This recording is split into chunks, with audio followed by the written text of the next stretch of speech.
So you're telling me that you're for Democrats pushing sex changes for children? Yes or no? At the age before 18, you're okay with that? Absolutely. Oh no. Say less. No. Absolutely. So not. what else? I can't. But I want to be very clear. Nobody can wake up one day as a male and say, hey, I want to be a girl. They go through therapy. These things take years. I'm gonna be honest, in respect to the LGBTQ, I don't care. If you're Brenda today, Tom tomorrow, and a cat 20 minutes from now, whatever. My thing is, if a lot of y'all were seeing psychologists instead of sugarcoating stuff, it's a mental illness. Like, one day you decide that you wanna, and a lot of detransitioning is happening too. Like, we don't talk about that. The Democrats aren't making decisions for you. They mostly create laws and legislation where you are allowed to have choices over your body. You know, and freedom, things of that nature. liberty. That's what the fight is about. There's never been pushing transgender operations. There's never been pushing abortion. It's about the right to be able to do it. Exactly. Just don't think before a person is before 18, before you're allowed to vote, I don't think you should have the right to make that decision. I agree with y'all. Me personally, I don't really support a child having a sex change, but I don't think it's my business. Not enough to challenge a whole legislature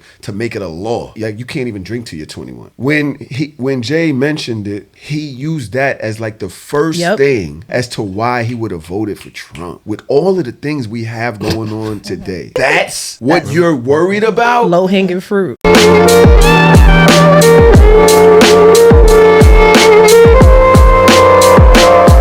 Make it. Yeah, aligning with your white folk. You know. That's what I feel like. I don't know where I am today. I'm just gonna lean into whatever's happening. All y'all people that go to Starbucks, why? Because it's good. What you mean? It's fucking coffee. No, and I don't it's even get from the coffee. the slave masters. I get the matcha. What? Oh my god. Starbucks matcha is elite. Matcha is I make my own nasty. matcha. I gotta finesse it because I get strawberry acai. I'm a refresher, nigga. Yeah, I get from anywhere though. Hey, you was in the field. Wow. Or was you in the? I need to know what's the energy on today's show. I'm definitely a field nigga for sure. No house nigga vibes. I don't know if they would accept with the hard me ER. You know, we come on. I can see you. I'm high yellow. They be like, yeah, go to This is why she's still aligning with her ancestors. What is happening right now? He's trying to weed out the fakes right now.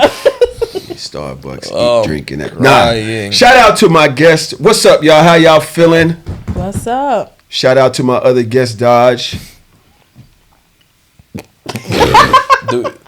After you done started trouble, you know, everything got silent. She ain't been here all months. It's like I gotta introduce. How you been? What's your name? Where you from? What you got going on? It's a stare down for me. We have the podcast, very, very notable podcast, Being Black Is Ghetto, in the building. Wait, yo, come on, we got some clap. Come on, y'all. The Discord is in the building. No Shame Gang. They quiet as shit. They like, what the fuck is happening? Trom is here. Look like you just left the gym. Nope. Just rolled out of bed. Just walked out. You just walked out of bed. Being Black Is Ghetto. What is, besides the name making it very obvious, what is the show about? Honestly, it's about anything. I don't have no real direction for the show. I model it after Joe Rogan. You could turn it on. A white man? I mean, listen, got to model success after success. Wow, so just being honest. Okay. I see what type of pod all lives this is. matter. I got to model after success. I see what's going on. Who'd you vote for? Where were you January 6th? I didn't vote, actually. Wow. There we go. But if I did, it probably wouldn't be the answer I would like. Oh, wow. It's the laugh. It's the laugh. Pack it up. I'm sorry. This is the second time I came to work and y'all have me next to a motherfucking Republican. I'm sick of this shit. I'm not in a mood. Just explain, bro. Just explain. No, don't explain it. Just leave it right there. Leave it. Just hold it. In my defense. Oh, God. Oh, God. I'm not a Republican, actually. All right. I'm a lovely independent. I don't know him, y'all. All right. But I just think, so you on the fence? I just think that Kamala was underqualified. That's not her name. So anybody that don't fuck with black women, especially that black woman, for the last 5 years have not even tried to learn that lady's name. You know that's not her name, right? So how you say her name? It's Kamala. Kamala? All right. You ain't know that? Kamala. It's not the same. I've seen people say it in different... I don't care enough to do it, but I'm just saying. Wow. And what's your name? It's gonna Jordan. Be a quick or Jay. episode. Jordan. So if I called you Jordan instead of Jordan, is it the same? I wouldn't care. Jordan it is. I wouldn't care. Nah, you're not calling. You can't call him Jordash. It's crazy. Are you happy with the state of the country right now? Absolutely not. I'm not happy with it at all. But when you think about it, if you voted for Trump, then you are like you can't complain when people be like, "Oh," and that's why I didn't. And that's why I didn't vote. Because niggas, that was the first thing people wanted to say. They're like, "Oh, well, if you vote for it, you got to eat, whatever comes with it for the next 4 years." So I didn't vote because I didn't think Kamala, as I say that, I didn't think Kamala was a valid candidate. And why not? You break that down. I just think that the Democratic Party rushed their candidacy. Obviously, we all knew that fucking President Biden was senile. Y'all chose to keep running with this man, and then when he goes into the race, you're gonna throw Kamala in as a substitute for the last 8 months of the election or whatever the case may be, whatever months. Fact check me, I don't know, but I'm just saying it was a very rushed procedure. I'm not against Democrats. If they would have put anybody else under the sun to go against Trump, I probably would have voted Democrat. But it was just the way they rolled out their candidacy. Just it wasn't viable to me. So I tell people if I would have voted the orange man, it is.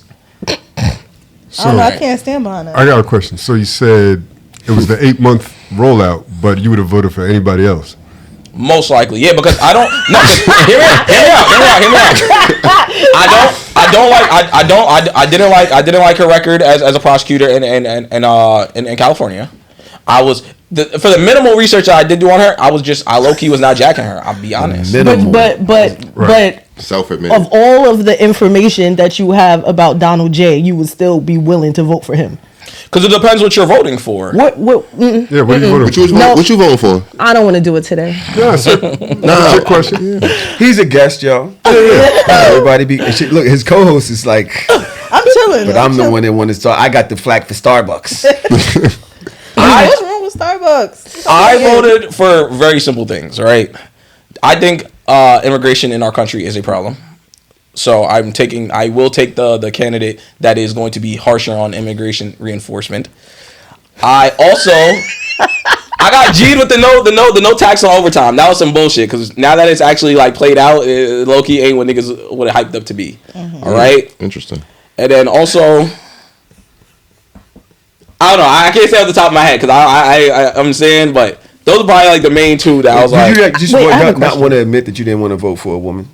No, that's not the case. I'll vote for I'll vote for a woman. I don't think she was a viable candidate. The vice president for 4 years, the vice president who spent most of the time before that in politics, in the government, was not qualified. But the guy that was on television, the guy that's a pedophile, right? The dude that Celebrity Apprentice, you're fired. Him, the one who did the Central Park 5.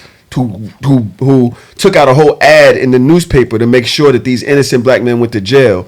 You would have voted for him. Penalty in New York City. You would have, if you chose to vote, you would have voted for him. He said that already. Where because you know what it is as well, and this will get me tight about left leaning people. If you are proud of the same question that you asked me, right? You said, am I proud of the state of the country? Right. In the past 8 years, who have we been ran by? Actually, longer than 8 years. It's been 12 because you got 2 from Obama, and then you got Biden. No, it was Obama. Then what we got? Clean it up. No, yeah, my bad. Yeah, quick maths. All right, let me clean it up. But for the vast majority of the past 20 years, it's been Democrat-ran country, and we are a complete shit show. So off of that alone, take everything else out. That's why I keep telling people, not even for myself, because a lot of people wonder why people voted for Trump. If you've been proud of this country in the past, say, between the Obama administration and Biden administration. If you're not proud of that, then why would you not gonna just off of that alone, you're gonna vote for Republican? Some people are online literally saying off the strength of the Democrats shitting up our country alone, they voted Republican. I understand. Wait, where are you from? I do. I'm from New York. What part? Manhattan and Westchester. Half my life was in Manhattan, and then the other half. What part of Manhattan? Gold Street. Downtown financial district type shit. All right, so you from financial district in Westchester? Yes.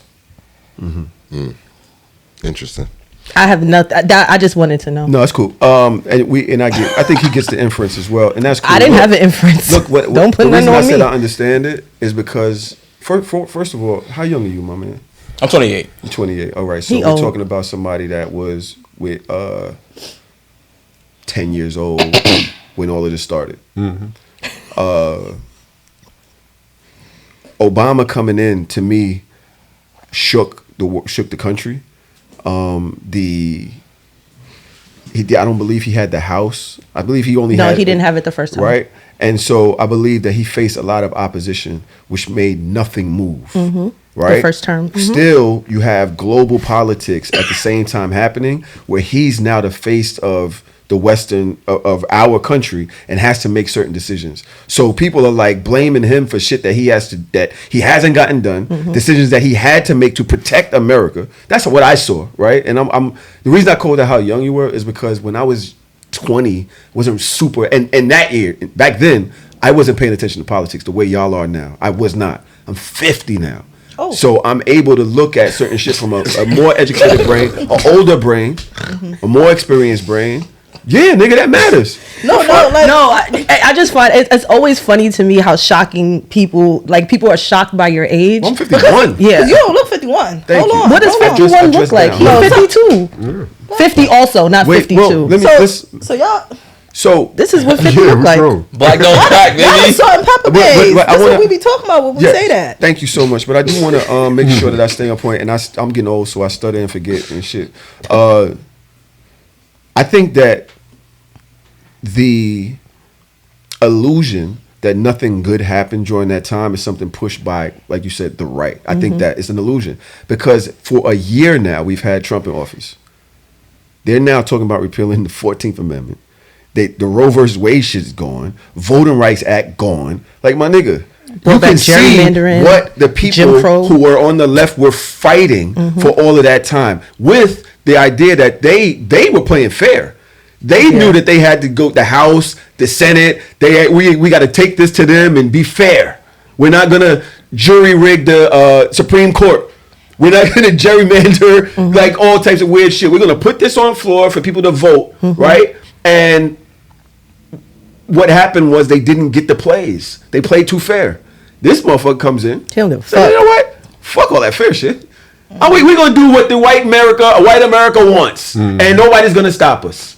And now you see what's happening, and like you said, I'm not happy with what's going on, and that's because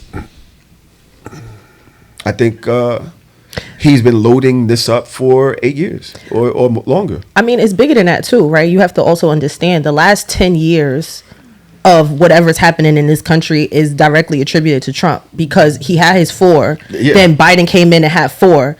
As soon as Trump came in, he eradicated everything that Biden did, and now we about to go back into so it's bigger than just what we see on the surface. And as somebody that's 10 years your senior, I will say that a Democrat-run country, for me, for children, it was actually a better country. Like, it really was. It wasn't the best country. No, it wasn't the best country. It was not. It has not been better. The best, but it's been way better. I mean, compare then to now. Compare, you're laughing, but compare then to right now. Then to now, like we could do what year? 2026, 2026 to 2006, way better. 2026 to 2016. I just had a lovely conversation with their community, and I don't want to say the things that's coming to my brain. I want you to say it. I want you to. I would love for you to. That's what we want you to do. Right. Opinion, like, do you that's think? what a pod is. So you're telling me?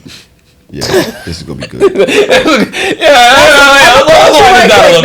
you're telling me that? I just want to make sure I was clear before I say this next statement. No. You heard me right. So say it. I said what? So say it. So you're for Democrats pushing sex changes for children? Yes or no? Sex changes for children? Yes. Elaborate. As in parents having or children having the ability to go walk into wherever they do transitioning at the age before 18. You're okay with that? Absolutely. Oh no. Say less. No. Absolutely. So what else? I can't. The fact that you even bringing that up. I find it to be very funny, but I want to be very clear. Weeks away from June, I want to be very, very, very clear. Nobody can make somebody suck a dick that don't want to suck a dick. That's period. Nobody can make somebody want to be something that they already don't want to be. And to put just to add a caveat on top of that, nobody can wake up one day as a male and say, hey, I want to be a girl. And they just walk into the doctor and it happens immediately. They go through therapy. They have to have like intense conversations with doctors. Like, these things take years. It's not something that happens in a vacuum overnight. So if you're that committed and you went through the training and you spoke to the doctors and you went to therapy and you had the conversations that you want to have and you decide that you want to make a choice about your body and your life, who the fuck am I to say anything about it? Because before the age of 18, What? you're not even fully developed in your brain, even Before at the age 18. of 24. So are you okay? Are you not okay even fully with- developed, and you're are you- letting somebody listen. make that decision, whether even if they went through the proper channels, like you're saying, Yeah. they went and spoke to therapists, health professionals, Yeah. all these things before the age of 18, when Yeah. your brain is not fully developed to make a life-changing decision. You're jacking that? Let me ask you a question. Do you think having children is a life-changing decision? Yes or no? Of course. Okay, so why are we okay with children having children if that's how you feel? Because you can have a child as I'm soon not as okay you with can. that, Hold on. All right. At the end of the day, children can decide to have children because it's their body. If you get pregnant at 13 and you choose to not abort, you are now a 13-year-old mother. So at the end of the day, people make decisions about their body and about their life before their prefrontal cortex is fully developed all the time. So we don't get to pick and choose, because as long as it ain't you, it don't matter. It's not you, it ain't me.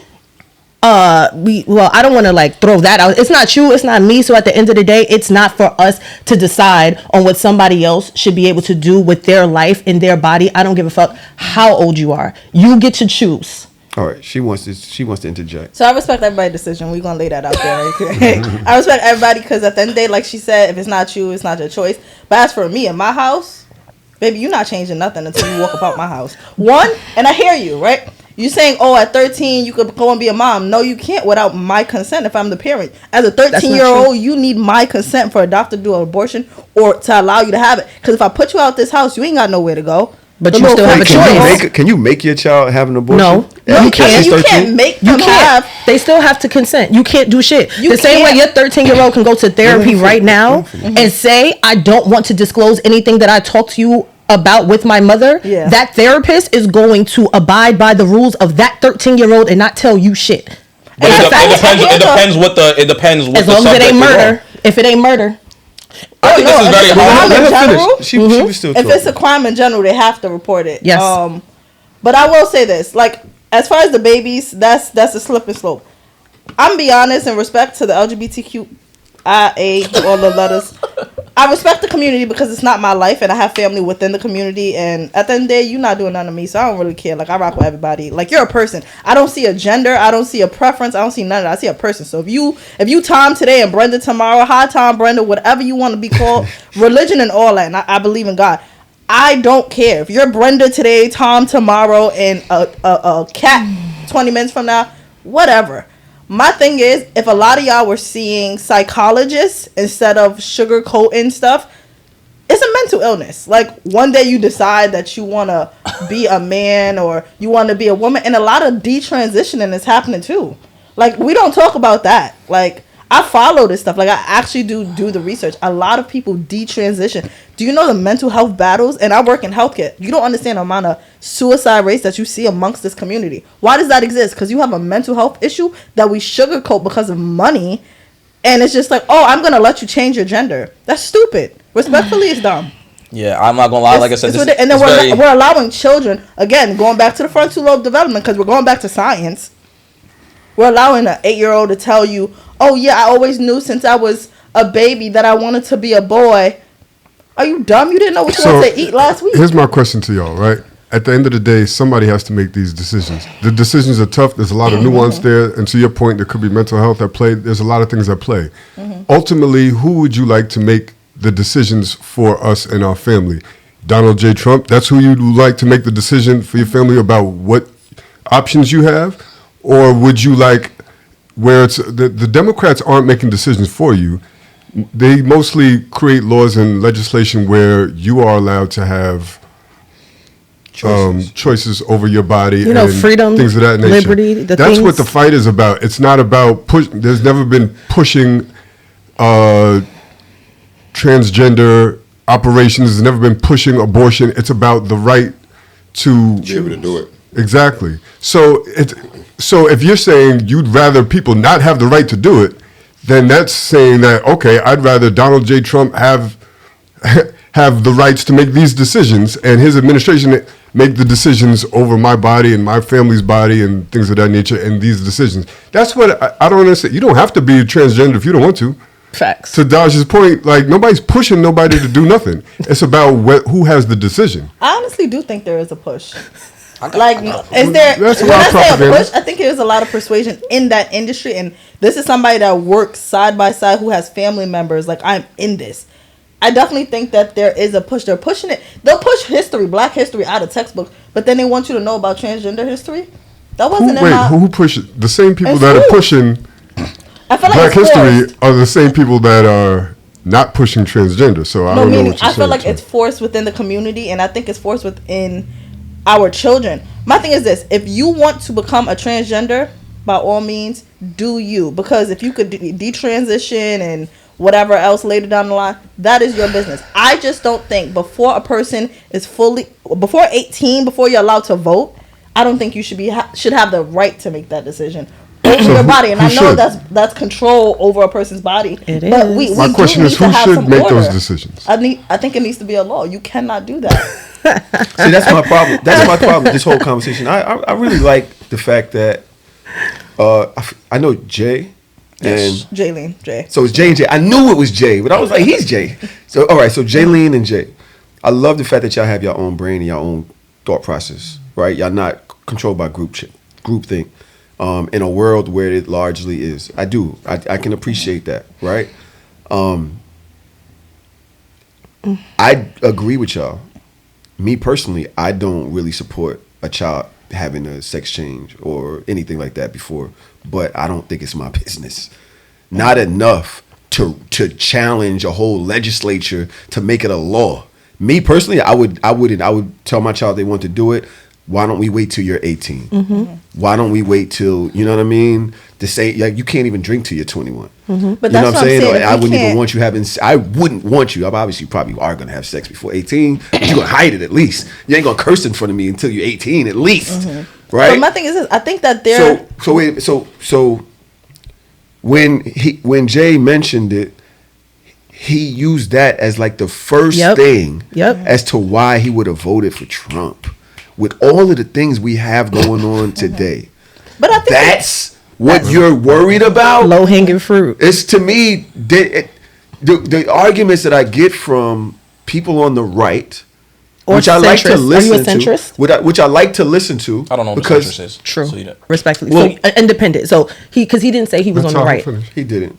Right. Well, I'm gonna. It just sounds like I don't understand it. I just don't be understanding. So that's what I wanted to say too, to expound on. It's about your quality of life, right? And what do you look for in life? I would like my cost of living to go down. I would like, obviously, gas prices to go down. Once again, like I stated, I think the immigration problem in New York City is a problem. I work for the city, just like I'm saying, like we spoke about off mic, like that is a problem. So I can't speak for the rest of the country. I'm talking about the things I specifically see here are problems because of Democrats. Sanctuary state because we're busing people in. Wouldn't you talking have about to vote for the I have governor? a question. Isn't that the governor's thing? It's It's a little bit of both. And Hochul's another problem. Don't even get started on her. She's out of here, by the way. She'll never catch a vote from me Y'all do again. know that- I voted for her last time, and oh my God, I never regretted voting for somebody so bad in my Y'all life. do know that Obama was one of the toughest on immigration. Exactly. In recent history. Hello. But he just didn't run on that the same way Trump runs on policies to create fear and stir up emotions, but what he actually implements does not help any of us.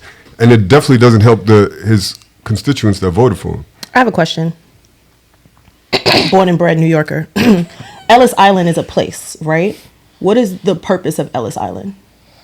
It's supposed to be like a welcoming spot for immigrants. Right. So this is something that was created, especially in New York City. This is a city that is a melting pot and has always been a melting pot. So what is the issue with immigration per se in your thought process in New York City when this is the port of immigration? This is the house, the home. Like, this is one of the most multicultural states. Well, not even, because whatever. One of the most multicultural cities in the entire country.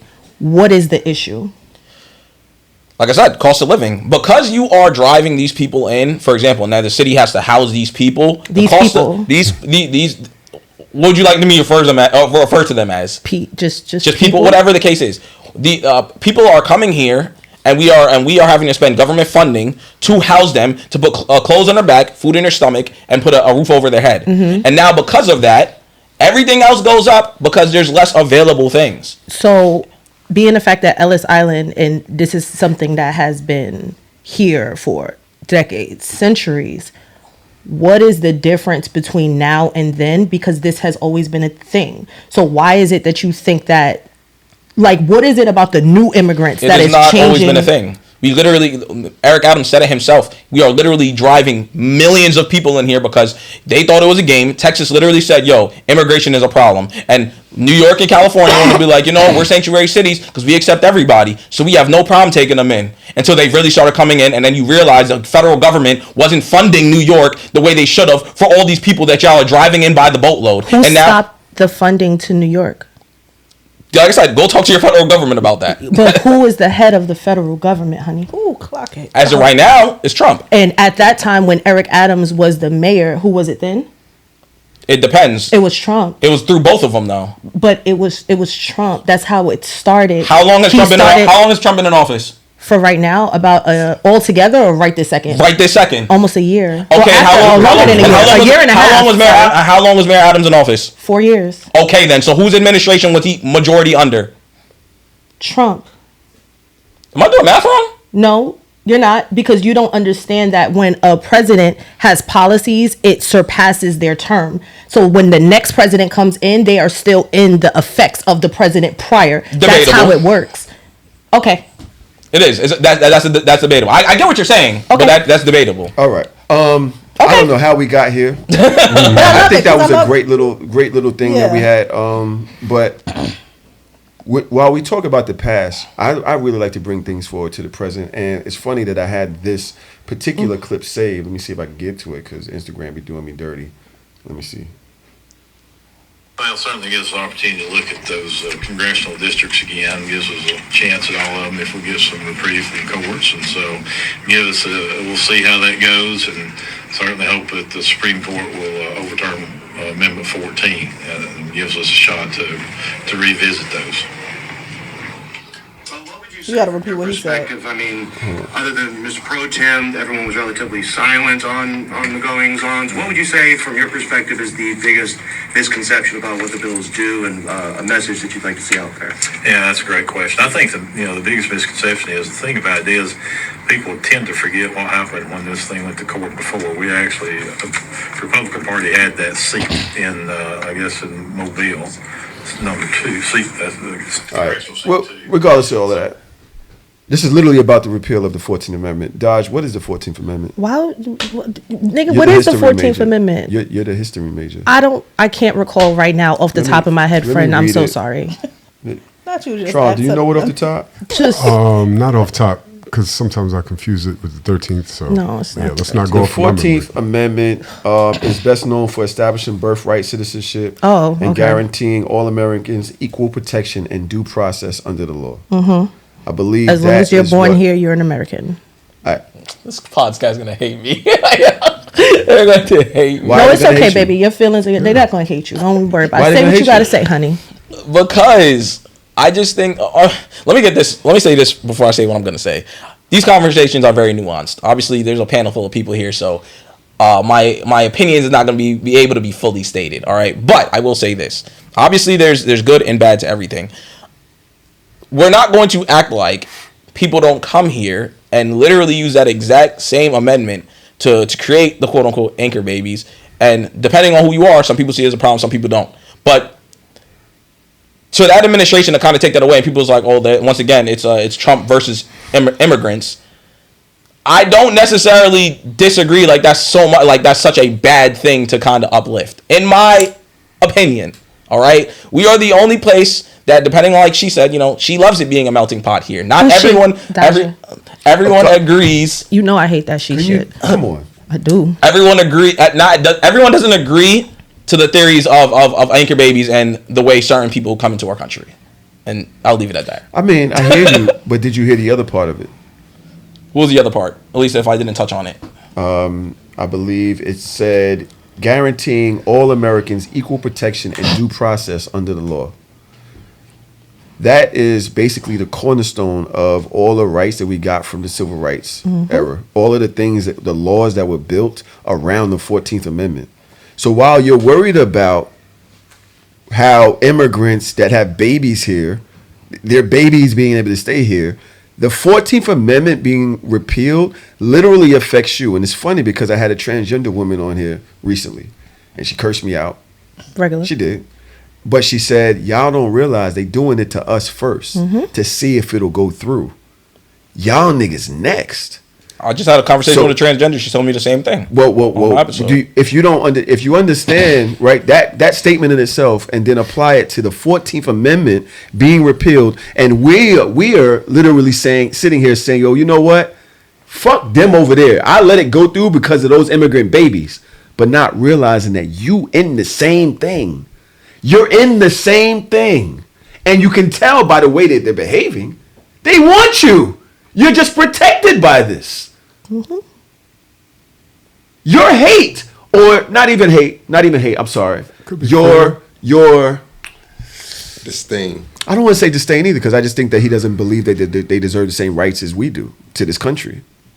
So that doesn't really come with an emotional like aggression. It's just like, yo, I don't think that y'all should be here. Like, I have the right, but you thinking that literally affects you if they repeal that. What do you think about that? I mean, I think it's messed up. And that's what I'm saying. That's why I feel like there's a lot of nuances to politics. That's why, me personally, I don't like partaking in it. I keep up with it because I feel like as an adult, you should keep up with politics. But I don't partake in either side because there's problems. Do you know that they are partaking? I'm sorry? They are. The ones that want your head on a spike are partaking. That is true. And you not doing the research, but having a brand where you're speaking about it on these little mics right here, and you're saying the things that you're saying to people who also aren't doing the research, don't even know, while you're thinking about those immigrant babies, that you're attached to it. Your black ass is attached to it. Your nigger ass. You fucking chimp. That's what they calling us in 2026. But they're calling us chimps in 2026. And they're giving $1.776 billion to motherfuckers that hate you.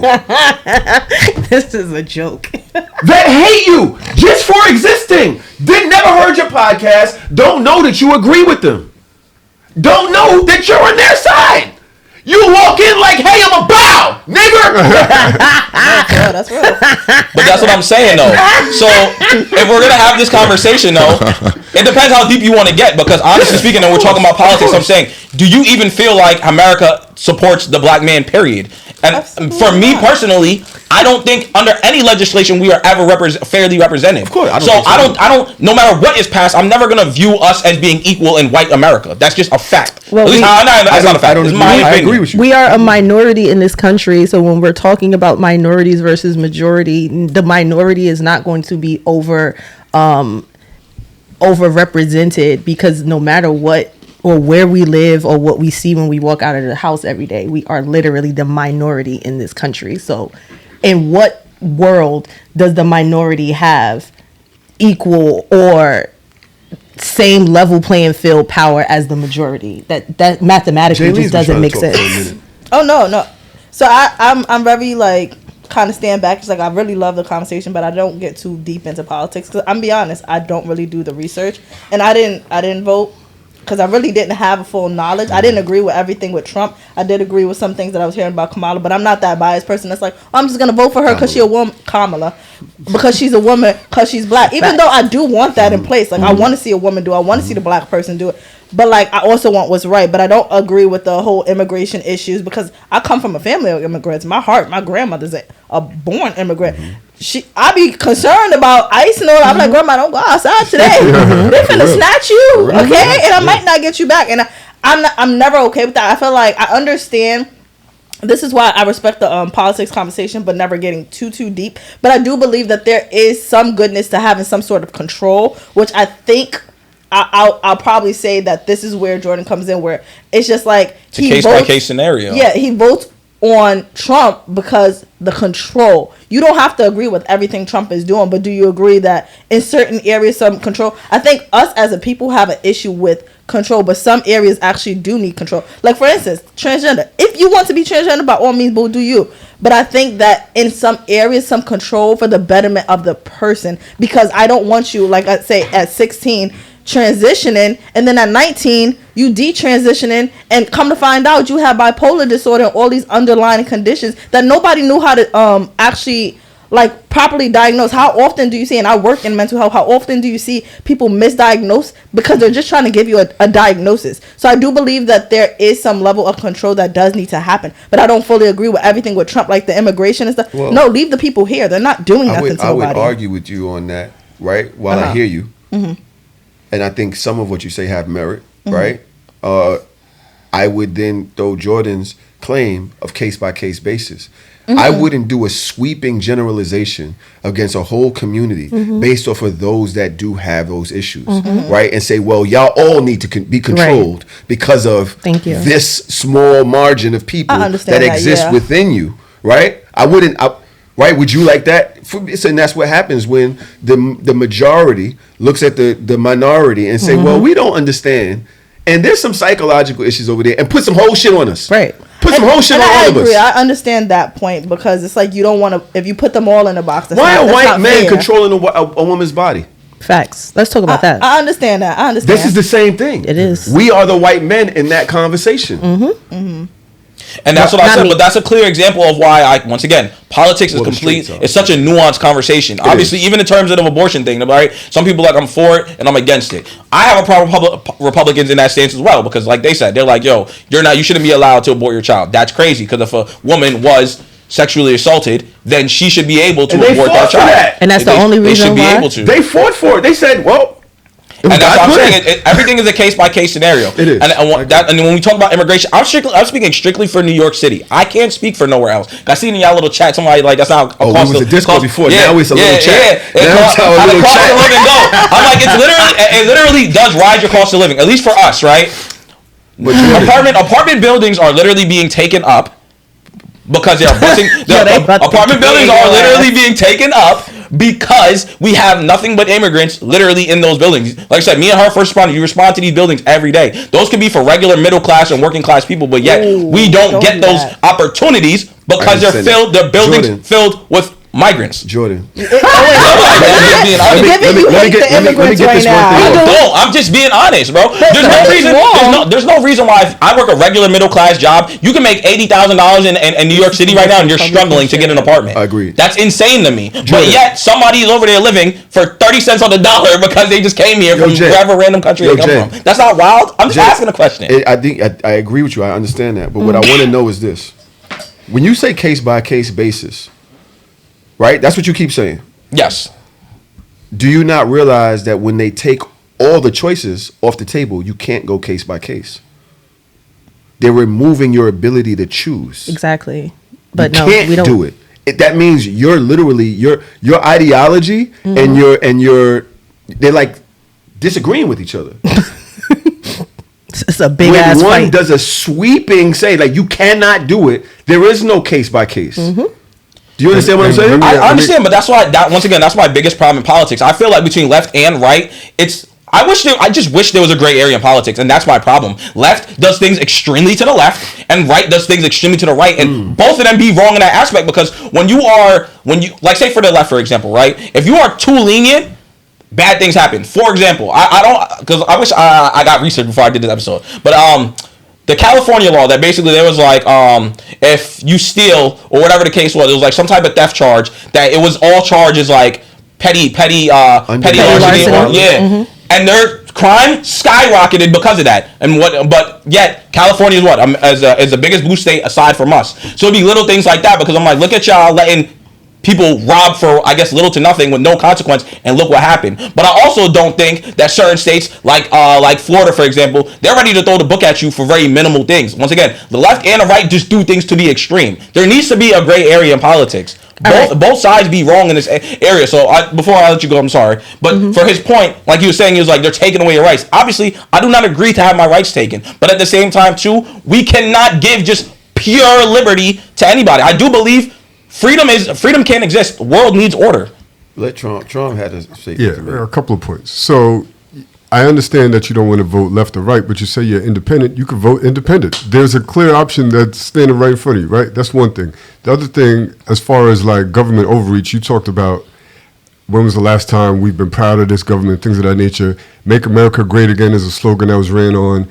America and what people have looked for in America from overseas is the freedoms and things of that nature. Excuse me. To Tahoe's point, he's doing the exact opposite of what has made America halfway decent, which is you know, the lack of government overreach, which is individual rights. All of these things are being infringed upon at an alarming rate, and there's statistics showing that we are no longer one of the top 10 freest countries in the world anymore because of the government overreach of this administration. So you're asking for two things that conflict each other, and that's one thing.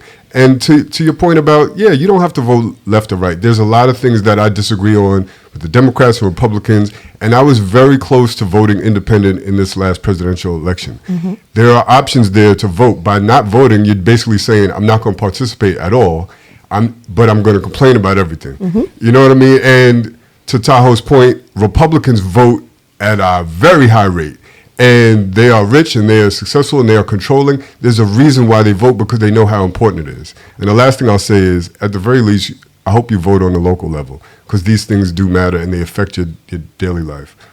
It doesn't make sense complaining. Yeah, I vote obviously state and local. I just can't vote for the city because I don't live in the city. So, well, I would say for you, when you say the left is extremely left and the right is extremely right, and you there is no gray area, that is what a centrist is. It's someone that is actually in the middle, that is not extreme on one way or the other and can see both sides, which is why I asked previously if you were a centrist. But I think my biggest question, and this is to both of y'all, I'm gonna call y'all J and J. My biggest question is for you two to have such dominant thoughts about very, very important things. Why is it that you choose not to do the research? There's nothing but space and opportunity when we're talking about in politics. So y'all have like very like strong stances, but have not done the research. And my question is like, why? Why? I've done the research. I just, like I said, I you know, we all do podcasting. You know how the internet be. So they're gonna be like, they want you to cite the source. I'm not super versed where I could cite it like the back of my hand. Like if I, like I said, give me an hour to get my shit together, I could pull up all the facts behind what I'm saying. But I'm just not that versed to cite it like the back of my hand. But everything I'm speaking about, like I said, I speak from experience, and then yes, from the research that I have done. That's why and once again, when we talk about a nationwide thing, problems that someone might have in Missouri don't affect me. So that's why it looks messed up when people from New York will be like, well, we don't really care to vote for this, and certain people in other states will be like, well, we care about this. Every state is different, and damn near feels like its own country in every other state, bro. Like, we're all different. Some things that affect y'all don't affect us. So that's my point on that. What about you? I would just say, like, I didn't do the proper research, more so because it's like, at the end of the day, I care, but on a surface level. At the end of the day, whatever you want to do, like, I don't necessarily agree with the abortions 100%. But, like, if that's what you want to do, free will, do you. Because at the end of the day, it don't affect me. You know what I mean? And there's good and bad to everything. Like, there's good and bad in abortions. Like, I feel like if you laid down and you was taking it, baby, come out and handle your business with what came after that. You know what I mean? But at the end of the day, also, if a woman was sexually assaulted, should she be mandated to keep her abuser's child? No. If she wants to abort it, cool. I'm nobody to say that you should now have to carry that. And do I think that a man has the right to tell me what to do with my body? I'm 50-50 on that too, because I believe that if I lay down with you and we have a baby together, I'm not just going to go and make that abortion decision without your approval. Because the reality is, we both did that. So what if he wants the baby and I don't? So then now you'll still have it? I've never been in that situation, so I can't say what I would do. But sitting here now just thinking about it, I would want to give the man the right too, because I would want him to respect my right. If I want my baby and you don't, I'm going to do what I want to do because it's my body. Huh? So who's the tiebreaker? The law. I got a question for the panel too, though. Are you guys like well traveled? Like y'all travel and stuff? Of course. Like often. What is your opinion then on like? What is your opinion on America when you travel to other countries? Oh, wow. Like when you come back, how do you reflect? Like, what do you think about our country when you start going to other places? America is embarrassing. Oh yeah, it's very embarrassing. It is embarrassing to I'm glad go we agree on to. something. Okay, I don't know how I feel about that. Touch you. He was like, I don't. But I just think that America as a whole is very embarrassing. I think America is the ghetto third world country that we try to say that other places are. As somebody that would love to say that I'm proud to be an American, I also get a lot of secondhand embarrassment from a lot of things that go on in this country, and this is not the country that the founding fathers originally wanted. If you just look at the papers, if you look at the doctrine, if you look at like you actually read, this is not what it was supposed to be. We're going into dictator oligarch kind of energy, and it's just not fun. So I choose to say that. That's why it's also hard for. I had 2 points here. One, it's kind of hard to talk about the Constitution with us because at the end of the day, the Constitution was written for white men. It was not written for women, and it was not written for any minority group, whether that's Spanish, Black, Asian, etc., etc. Yeah, but it's bigger than that now. We already know that. That's a fact. Because we've used that same Constitution to get us the rights that we have now, because we can sit here and say, thanks to the Birthright Act, right? Because we've been here for this long, we are full-bred Americans, and now we can use this same Constitution to say that this is unconstitutional. You cannot do this to Americans regardless of our race. But once you start repealing these things bit by bit, piece by piece, then what is the leg that we're going to have to stand on to even say that we're full-bred Americans? We can't use our Constitution because they're going to say, well, you have to be here for certain generations, or you have to be from this place, or do you have your family lineage come back from this colony, or whatever the case may be. They can take it as far as they want to take it, which is why you cannot be 1 foot in and 1 foot out when we're having like these real serious conversations about politics. Even if it does not impact New York, if it impacts other people in other places, it can definitely come over here. We are part of the country. And I would like to move on from this. We've been talking about this for 45 minutes. I'm going to say something that I don't want y'all to take personally, because it is not about y'all two at all. Yeah, I ain't sensitive. Jay, are you sensitive? Not at all. You short. Have you seen our pod? Have you seen our pod? Because you're They short argue with is him all the crazy. time. I notice a common theme with people who would vote for Trump, with people who didn't vote for Kamala, who chose not to vote. And this is going to sound insulting, but I don't mean it that way. They didn't do the research. Yeah. They all go off of propaganda, shit they saw on some YouTube, or shit that just sounds good off of Twitter, shit that aligns to whatever trauma that they have with their life, or dealing with people, or dealing with, people that disagree with them. It just seems the people who are passionate did the research. The people who actually have something to stand on, they did the research.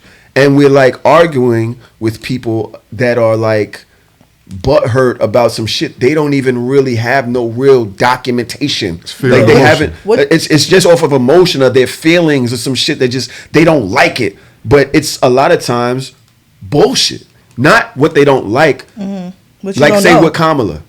Oh, yeah, she was big with the weed. She was putting families in jail and kids that didn't go to. It was like, yo, did you actually do the research on this? Right. I actually just had a career day with a lawyer that worked under Kamala, and the things that she said was actually horrendous about her. So but what? Neither here nor there. It's always going to be But somebody that don't like somebody. So you do it on your Would own. you listen to my worst enemy? Right, come on. I would take. I think the person that worked directly under her administration, yes, I would take. And she worked for a top 10 law firm in New York City. Yes, I'm going to take her word if she was working directly under this person. Facts. So working in close proximity and work directly? No, she worked directly. Trust me, you know me. I asked the questions. I understand this. I'm sorry to cut you off. No, it's fine. You got like what you said, I'm not offended by, because the reality is that's why I don't get into politics, because of lack of knowledge, and I feel like I don't have the right to argue. But I'm just stating my opinion. I don't agree on certain things, and I love that. And it's okay. Like when people have a difference of opinion, I'm cool with it. So be it, because at the end of the day, if you did your research, you have a right to stand on it. I'm just saying that we have a difference of opinion. That's why when I'm on the podcast with him, people argue with me all the time, and I'm like, at the end of the day, am I really butthurt over what you say? No, because if that's like, some people study your opinion this. is yours and your mind. Yeah, and it's just like at the end of the day, if you want to do certain things with your life, with your body, with your whatever, by all means, boo, do you, because at the end of the day, you changing your sex don't do nothing to me. I do think that though, y'all got a really great audience, right? I've seen y'all before. Podcast. I just be on it. Right. I've seen y'all before. years ago. That means y'all have loyal supporters. Mm-hmm. There's a responsibility here. Oh, absolutely, yeah. Regardless of whether you think there is or not. I believe there is. I love Spider-Man. What? With great power comes great responsibility. Oh, and that's what we have. When we have these mics, we're shooting these things out there, and people are consuming them. And I would think that you would at least make sure you do the research before you speak on these things. And that's something that we've been held accountable for too. Like, yo, y'all talk about some shit y'all don't even know. You know what I'm saying? So this is I'm talking to myself as well. I'm quick to tell people. I say all the time though, if you feel that I'm uneducated in the matter, and come on the podcast and we can talk about it. I'm never shy of learning something new. Like if you want to school me, I'm open to being schooled. This is the research I got. I remember there was one time I had a conversation, but my direct source for that conversation came from a conversation with Chris Cuomo, and I was like, I literally said, yo, this is where I got this information from, and I'm just talking about it on the pod because I thought it was an interesting topic. If I'm wrong, by all means, tell me I'm wrong. I'm not anybody that's closed-minded. Like I said, I believe in the gray areas of a lot of things, whether that's left or right. Just you got to make it make sense to me. That's all I basically say. Make it make sense. All right. Well, I had an intro. This is so funny, right? There was a white guy in some fucking state, definitely a red state, definitely one of them states that's doing the gerrymandering right now. And apparently he called a woman the N-word. And he's an older white guy. I want to say 70s, red face, silver hair, red cheeks type dude.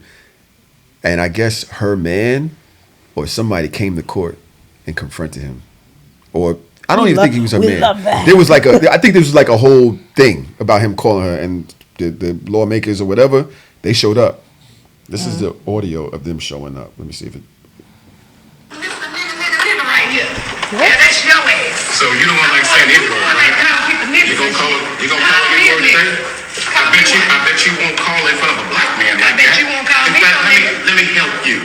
You call a black woman N-word, call me that. No, call me I that. dare you to do it. I swear for God, I'll make you taste the ancestors. You coward. You a real coward, man. We'll catch you inside. Go right ahead. I guarantee you wouldn't do it in front of me. Come on. In fact, I know you won't. Say the N-word in front of me. Come on. Go on in there. And I'll give you a taste everything for the ancestors. Say it. Say it in front of me. I dare you to say it.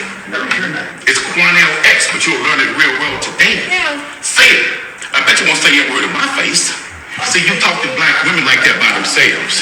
You intimidate black women by themselves. But a black man, you won't open your goddamn mouth. I dare you to say it. She is hyping it. That's how I come behind y'all. Run around with your bald head ass, you old spot looking face looking bitch. I ain't playing with you. I love black women. That's the lady. She's from Texas, right? She wears a hat. Yeah. Oh, Can I say something that might be a little problematic? Do it. I was gonna ask. So I don't agree with the word nigga in total.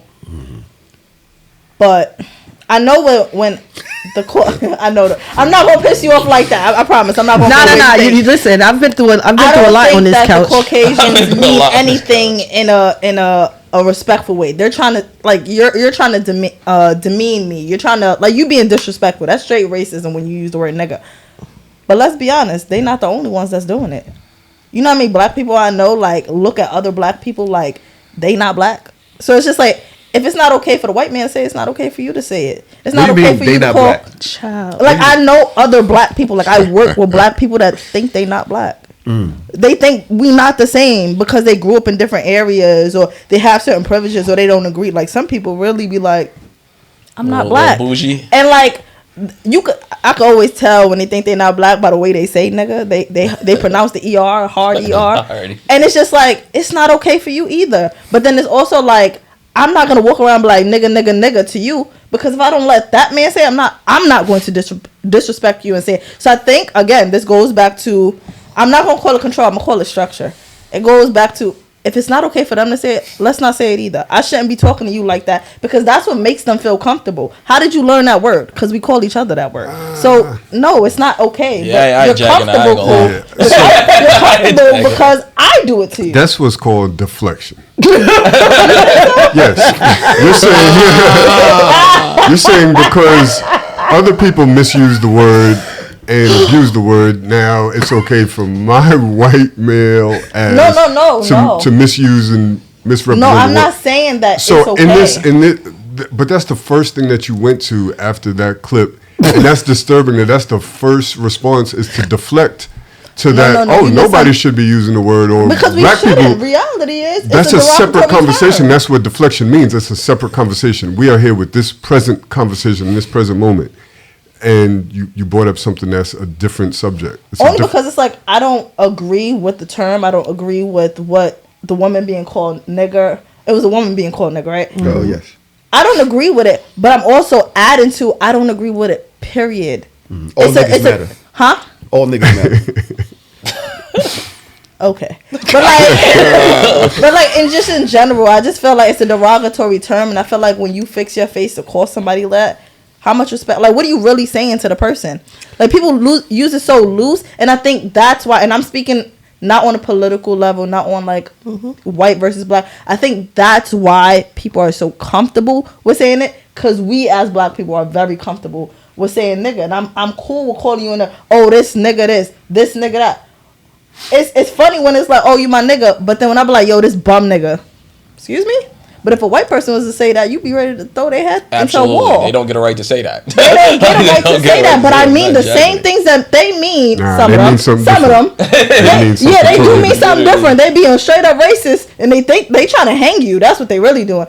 I don't mean that, but like when I'm disrespecting you, disrespect is disrespect straight across the board. So if I mean it as in you low life and racist, it's the same thing as disrespect. What gives them the right to say it? What gives me the right to say it? It shouldn't be said at all. Yeah, you on the boat by yourself on this one. It's okay. I'm going to be a lone man on this one. But I would say the history behind what they meant and their actions with it. Just the entire thing. But Jay, go ahead. Why do you disagree with her?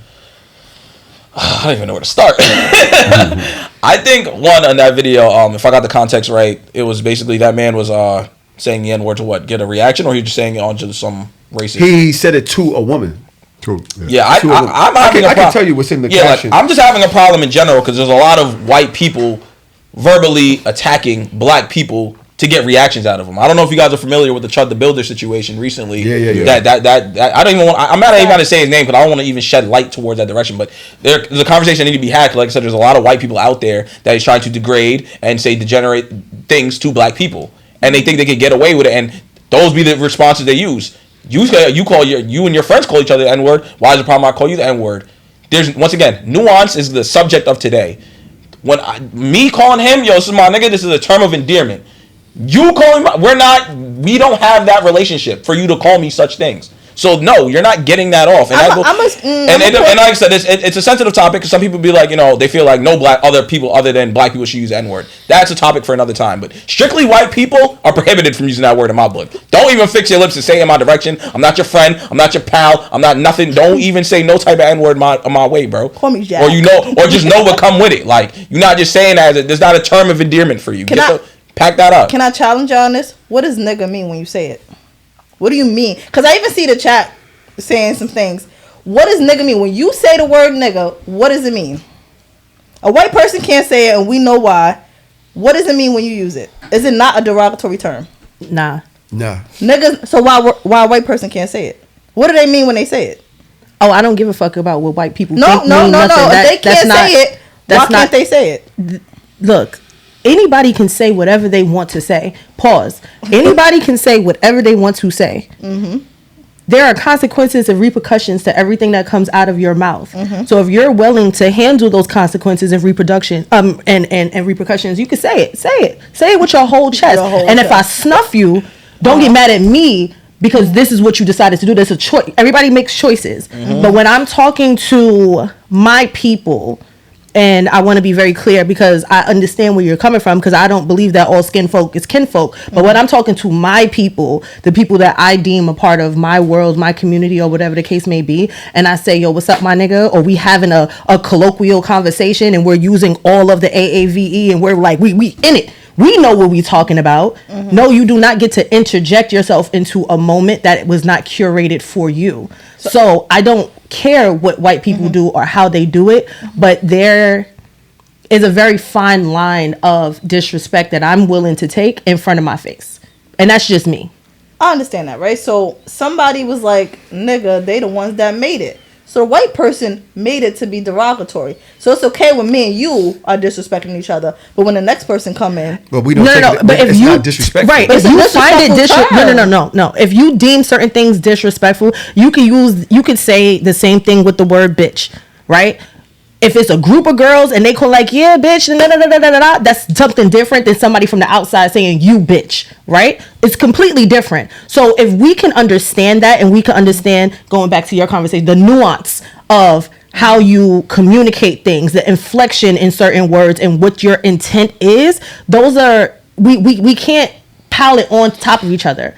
I have a homegirl that does not like the word bitch. She don't like it playfully. She don't like it jokingly. So for your comfortability is so that you never think that I'm disrespecting you, I would never use it in conversation with you. So if you feel that way about the word nigga and me and you was cool, I would never use it in term and having conversation with you because I know how you deem it. So I would say, yo, what up my nigga to him. Hey girl, how you doing? I'm not going to say it to you. So it's all about being respectful for what people like and what people don't like. So it's bigger than the word. It's about your personal preference. Yeah. And if I care enough about you to be able to quell my knee-jerk reaction to make you feel comfortable. Yeah, I agree, and I respect the difference in opinion. I'm just one of those type of people that sometimes I'm just like, I'm gonna be real neutral because I don't want you getting comfortable. I don't know that you not black. I don't know nothing, but I don't want you getting comfortable just saying nigga out the side of your face. Because I know the type of reaction it's going to have on me. And then I also know, like, some people, when they talking, you can tell, like, you mean that to degrade that person. You ain't saying, like, you said it real funny, but you meant it in a degrading way. So because I try to be mindful of using the word, I'm not going to act like I never used it. But, like, I try to be mindful because I'm just like, if I'm not mindful, you got too comfortable. And now how I'm going to check you about something you said when I let you get comfortable with it? It's very easy to check somebody because at the end of the day, we change. But it's weird because it's like switching up last minute. Like, oh, you was nigga yesterday. And you can do that. And because people change every day. You don't know what happened to me between yesterday and today that I decided in my personal life and in my personal space that I don't want to do this anymore or I don't want to speak like this anymore. Yeah. And you, as a human and as an American, you have the right to change your mind about things. Yeah. You have that freedom. So rock it. Say whatever you have to say. Just be like, you know what? I don't know. The way that you said that, maybe this conversation is, maybe I'm emotional today. Maybe I'm getting a little touchy. I don't really like the way that you say it. Like, there's certain people, the way that they say black, it has like a deep inflection in it. And it's like, why you say it so hard? Like, I feel like you're trying to be fun. How about we don't even do that? I'm a New Yorker. I'm from Brooklyn. Like, don't be like, oh yeah, black people. I don't like the way you say it. It's giving racist undertones. So let's just not do that. Yeah, for me, it's more historical context matters. And the idea that I would compare us to the people that oppressed us. Yo, man, I'll close my eyes right now and think about them coming and stealing somebody and putting a big-ass brass fucking lock around your neck and you're attached to somebody that died 2 weeks ago on a boat and you have the same chains on your ankles digging into your bone. I think about them castrating. I think about that shit. And they say, oh, you should let that go. That was years ago. I don't care. It's not really the idea that you thought that was good. The idea that the shit that y'all do January 6th, the idea that the shit that y'all attach a noose to a nigga neck and hang him by the tree and y'all all outside taking pictures with your kids. The idea that you would drag a nigga behind your pickup truck till his head pop off and cheer. When she say nigga to me, it's not the same as you, boy. Yeah. Like and I got a family to think of. I got my moms, I got my kids, I got a family to think of. So I'm never gonna look at the context with her, him, you saying that to me. That's something we could talk about, argue about, we could disagree. Ain't nothing to talk about. Right. Don't even play with me, blood. Don't even play with me. Don't even play like that. Nah, I feel you. You know what it is? Because I've seen, maybe because my own personal experiences of having black people think they not black and use things, and I just and to me, that's the. Remember, you say case by case, mental illness. Those are things that I can understand. All right, there's something with you. It's you. It ain't nothing to talk about with the generalization, the sweeping generalization that I was talking about earlier. I could do that with them. Yeah. You understand what I'm saying? I can't do that with us. Yeah. I can say, okay, yo, you bugged out. You bugged out. Yeah, me and you, we ain't gonna play like that. Yeah. I don't even like the way you talk. The people you hang out with, food you eat, you be in Starbucks. I don't like that. I'm gonna get you some Starbucks. That's a whole nother conversation. Yo, love the convo and love the camaraderie here. Obviously, yo, shit can get a little hot. We talk about these things, right? It's all right. Yeah. Right? But one thing that I do want to say that I think is very important is that we hear each other in our differences, right? Like, I don't really feel we don't have enough people to throw away. Yeah. We need to be able to have these kind of conversations. But then I think I'm disagreeing because some of these YNs we got to throw away. Yo, I've been saying to pack these niggas. I came in YN uniform today. You sure did. I was very confused about when you said you was from. You got on the whole. You got on black Air Forces too. You got to rock. We got chambray 7s on.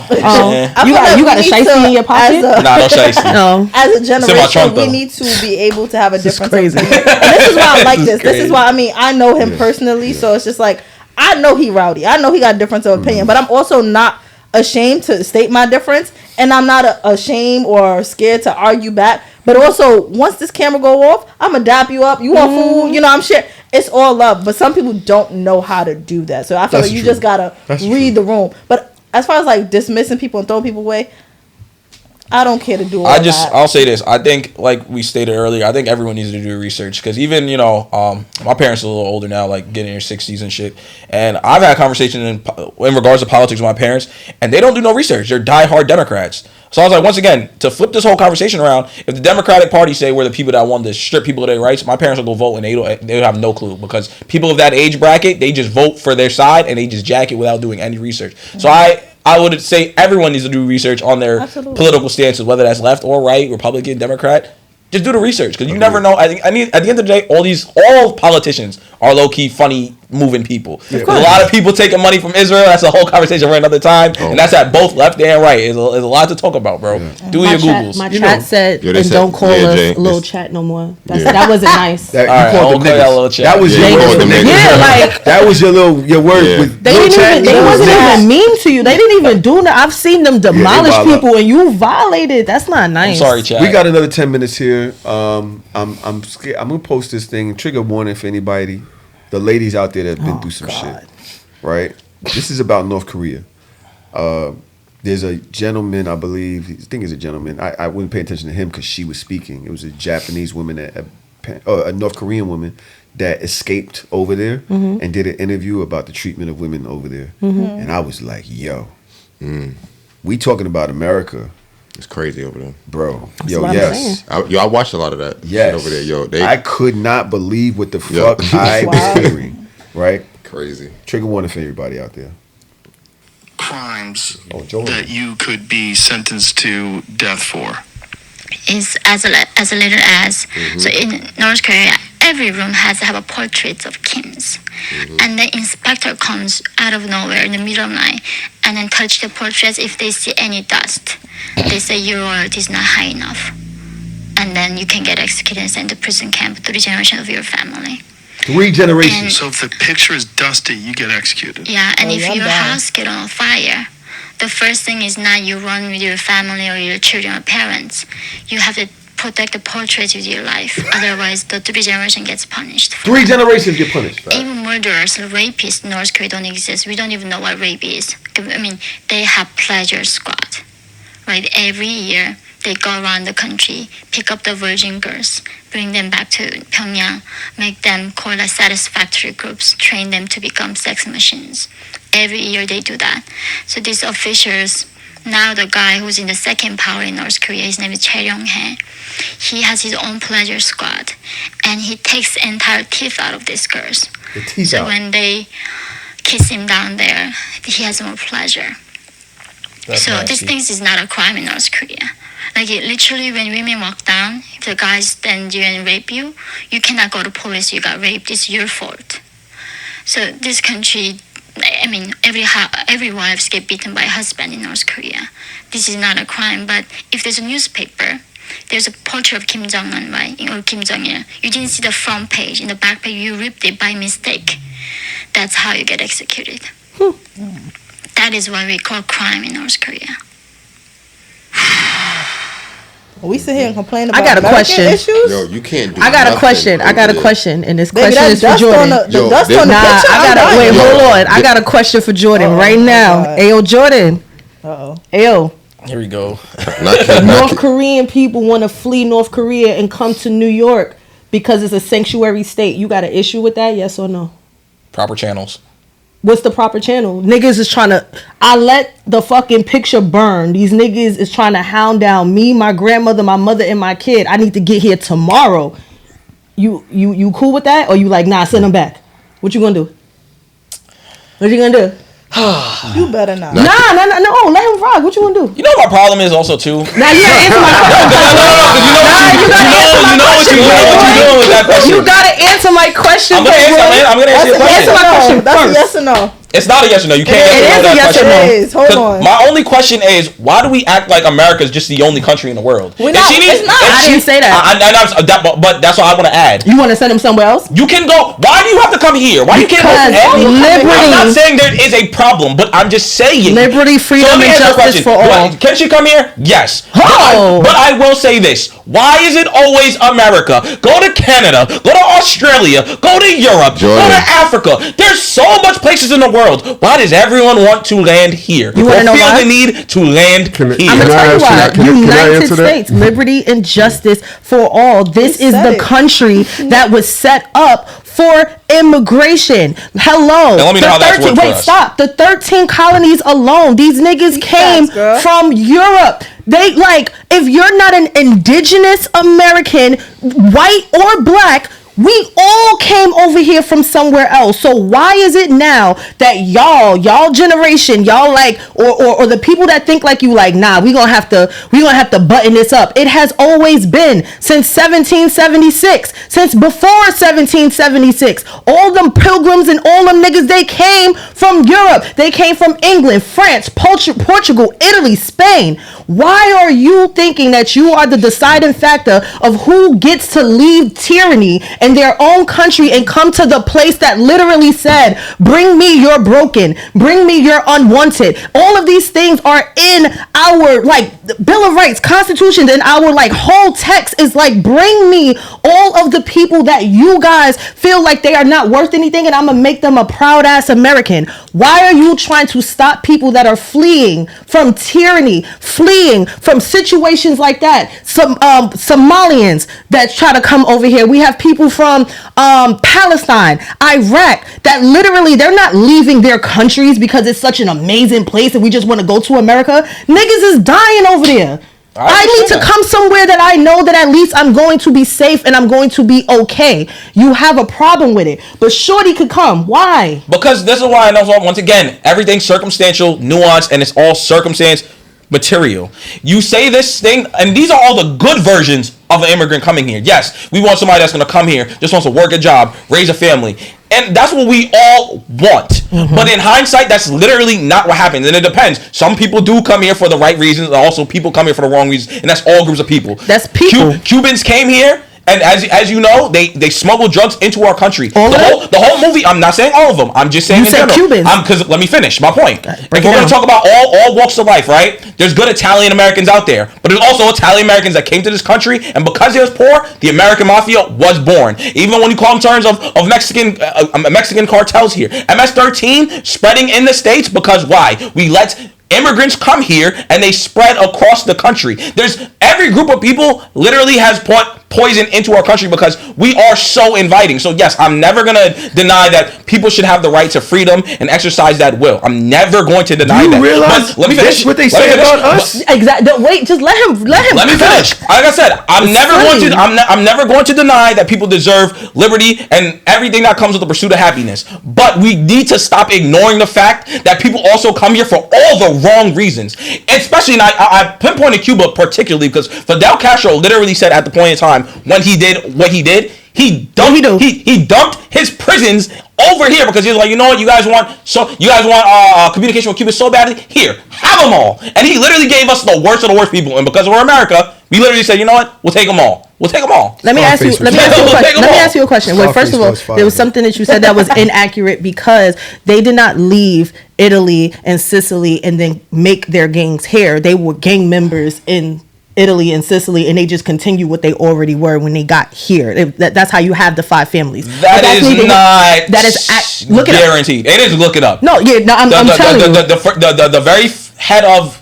See, that's why I wish I had my what's because I can't say it on the top of my head. But the quote unquote godfather of mafia stuff birthed it here. That family that he runs was not birthed from Sicily or Italy. Yes, it was. No, it was not. What's his name? They did have. Like I said, I can't say it on the top of my head. True. But like I said, his family was birthed here. It was not a Sicily-born mafia that was over there. Yes, I know the mafia existed in Sicily and Italy. La Cosa Nostra. But what he birthed from there, and I didn't say it.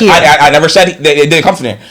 I never said that. His particular faction that spawned the 5 families of New York was not from overseas. Do your Googles and do your research. I will. But one other thing that I wanted to say, damn, I lost it that fast because the way that I love the mafia, I do too. I think they the realest niggas in the world. They very much are. But I'm just letting you know. No. I know what I was gonna say. Here's the thing, right? So you're talking about Mexican mafia, MS-13. You're talking about the 5 families and how they bring Cuba, they bring bad people over here, cool, whatever. But what about the white men that are here that are just as bad, if not worse, than the immigrants? Because see, domestic terrorism is also a problem in this country, and you have more of an issue with, let's say, 1 million Mexicans.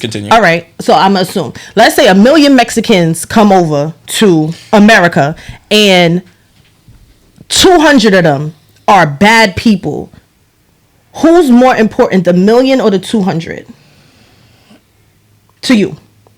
I'm sorry, run that back to me real quick. Let's say 1 million Mexicans, they come to America in search of a better life or whatever the case may be. And of that 1 million, 200 of them are horrible people. 200 of them are criminals. 200 of them are doing bad things in this country. What is more important to you, the 1 million or the 200? Like I said, I mean, I don't know. I don't want to answer that. And the only reason why I ask this is because people are people. My grandfather used to say all the time, the most unpredictable animal on the planet is man.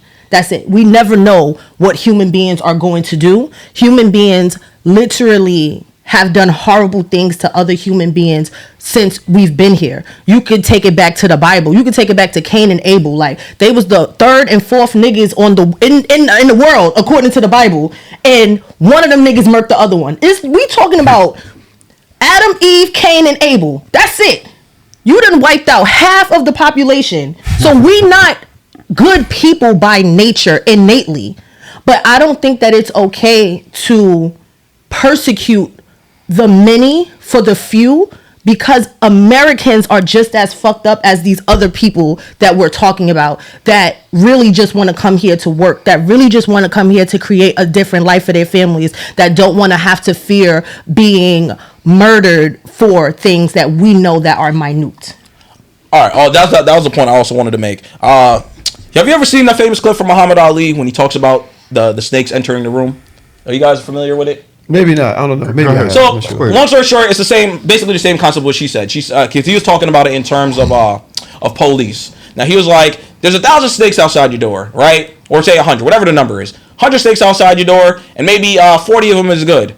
But how am I supposed to know if you'll do snakes or bumblebees, wherever the case is? 100 of them outside your door, 40 of them is good.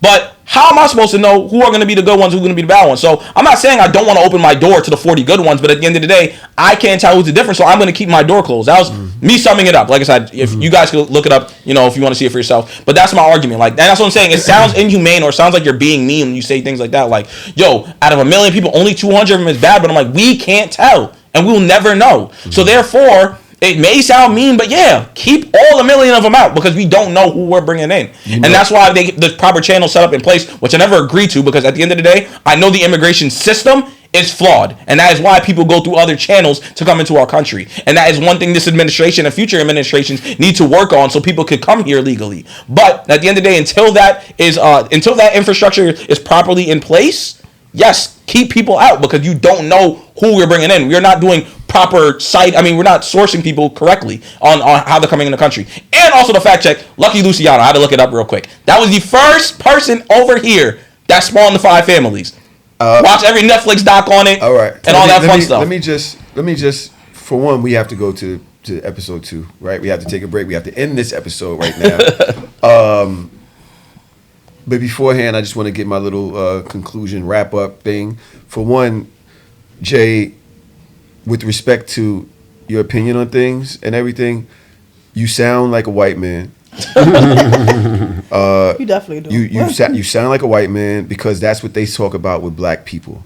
All of the points that you make. Hello. No, I'm just saying. I didn't say a word. I don't. But you're doing that right now. We can end the show and you could do that because he's wrong. With everything that you just said, you're talking about Mexicans. You're talking about all of these other groups of people, Cubans, bro. You know you black, right? Yes, and this country is not for us. Yeah, so for y'all thinking y'all are gonna vote on shit that's gonna when you're speaking make on these things, a difference in your lives is kind of crazy. When you're speaking on these things, these are the same things that they're talking about with us. You're aligning yourselves with people that do not that you're going against your own values. You're literally going against your own interests with your thought processes. And it's like, it's black and white and red and green. Yo, you see what I said? You see what I did? We see. And yes, to Dodge's point, I think this is what she was showing you. I looked this up. I'm not sure if this is actual truth because Google could tell you one thing and then you ask it a different way and tell you some other shit.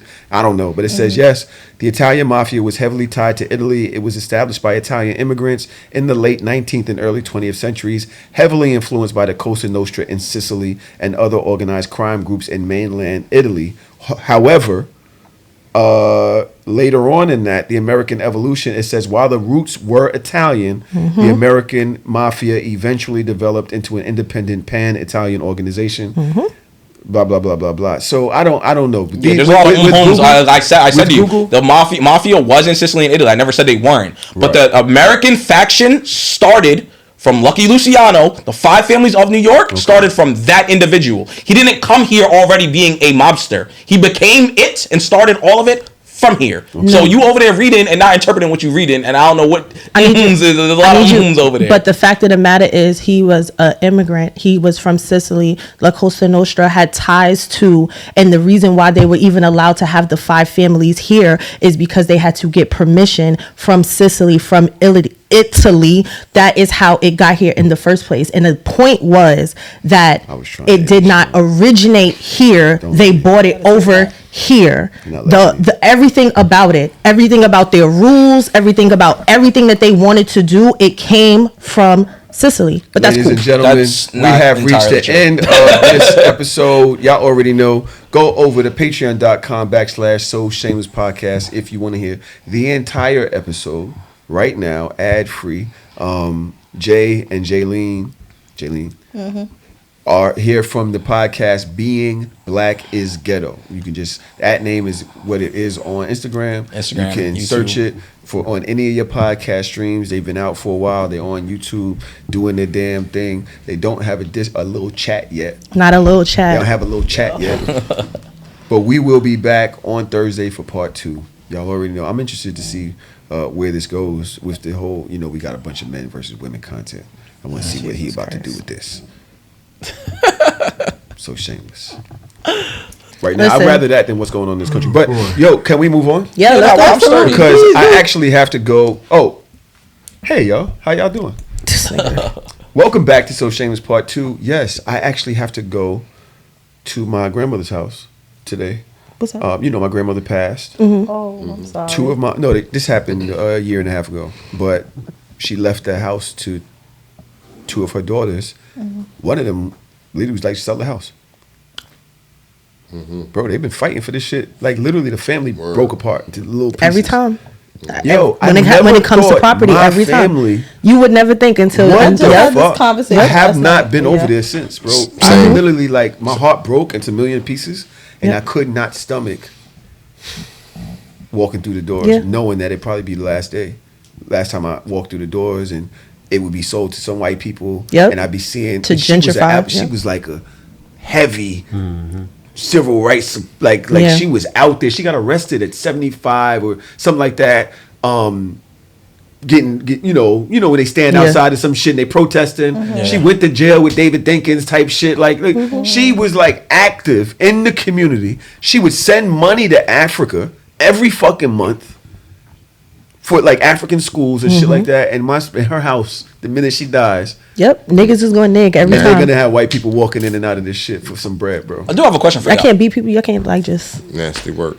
Sometimes you just gotta snuff somebody. Is it the two sisters? The two sisters who left the equal portions. Well, if one sister gotta beat the other sister. I mean, I'm dead. But if they I wanted to hear what Jay got to say. It has been resolved, which is why we're going over there today. But go ahead, Jay. What are you gonna say? All you guys are from Brooklyn? Yeah. Because I know, based on what I've been seeing, what is your opinion on deed theft? Oh, well, let's not go there yet, because that's switching it away, right? But so the one sister. With all due respect, Jay, just give me a second. The one sister bought the house from the other sister. She's 70.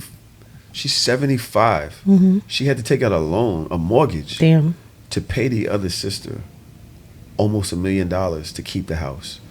She's on her pension, bro. I'm like, yo, the evils that money does, bro. Like, and don't clip this, Drew. Don't clip this. But I cannot believe your mom died. Because I'm never speaking this on again. In my natural life, she will never hear my voice come out towards her. I'm good. Same. And I loved her, bro. Same. But I'm good, right? Money? Like, you could have dipped and just rented your spot. And just did whatever you wanted to do. But you really did that like that? And I just can't. So at the end of the day, I'm going, because I had this cousin, yesterday's coming. But I was like, I don't know if I'm emotionally prepared to go over there because of that trauma. I was hurt, bro. My grandmother used to take me to swimming every Sunday. She cooked every night. Like, I grew up with this woman.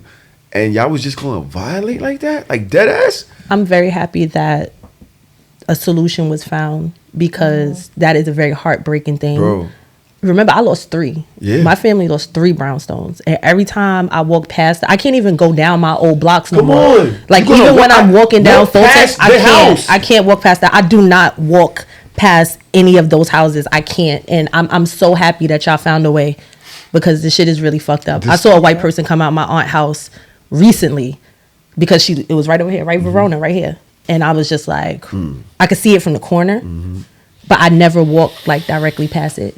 This happens more than you think. Like, it happens in all families. It happened in my family. Nasty. It happened in so many families that I know about. Because you think about it, like, when somebody passes, they can still have the house, but now you have to be responsible for the house. You have to manage the house. You have to rent the house. You might get some monthly cash flow, but that's different than a lump sum payment of like $500,000, $1 million, right? Niggas be worried about the wrong thing. Not every person, not every sibling is going to be on the same page financially. For some person, a life change. For most of us, $500,000 up front, $1 million up front is life changing, and is different than still having to manage a property, and you might be able to cash flow monthly versus a lump sum and not have to deal with the responsibility. So it makes sense. It happens all the time, and I say that to say, like, if you anticipate there being a problem with your siblings not getting along, there's clauses you could put in your trust to ensure that what you have in mind is going to happen. Like, you cannot Nigga, this shit happened after she passed. That's what I'm saying. What I'm saying, before she passed, if she could have put some, and I'm saying that for people that are listening, that are living, when it's time to make your estate planning, you could put things in your trust to, be clear on what your intentions are, what you want to have happen, what you don't want to have happen. Yeah. Another thing I'll point out, the house that I bought from a family where the patriarch died. The family was left to the kids. The kids were living down south. They didn't want to deal with the house, but they were very intentional on selling the house to a black family. And I got lucky, and that's how I got it. The house did not go on the market. So there's always that, too. So there's always ways where you could kind of compromise. You can do that? It has to go to a black family? You could put that in the trust? You could put anything that you want. Put that in the trust. Yes, you can. So this was not in their trust. This was just an understanding between the siblings that were alive. Okay, right. They were very intentional about who they were going to sell the house to. Right. And you can't be like an octoroon. You got to be like at least a half and half. That's how the Jewish people do it around my neighborhood. Real quick, Jay did have a question that he wanted to know. He asked about deed theft. What do you mean? What do you think? When you ask, how do y'all feel about deed theft? Because I know it's mainly based on what I've seen in the news that it's mainly affecting Brooklyn residents. So that's why I wanted to know, like, have you guys been affected by it personally? Or? Well, that house was right around the corner here. The house literally is go to the corner, make a left, make a right. It's on that block right there. The one that we're talking about that was in the news. That was that's literally right around the corner. Yeah, that's wild. That one though, I kind of tried to stay out of that one. The dad, the father, apparently was like in some type of some conservatory or some shit like that, and I'm gonna take a page out of your book. I didn't do the research on this, so I'm gonna say that before I say that. But in any case, he wasn't being tracked by his family the way he needed to be, apparently, and people came in and took the house from under him, sent it through a shell organization. While they did it, they just like zigzagged real quick to get it out of the way, and it was gone. Yeah, and so they weren't paying attention. Trom, am I wrong? Yeah, kind of. It's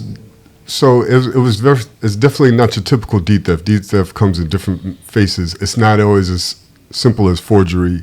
It's manipulation, and in this case, he was under guardianship. He lived in Georgia.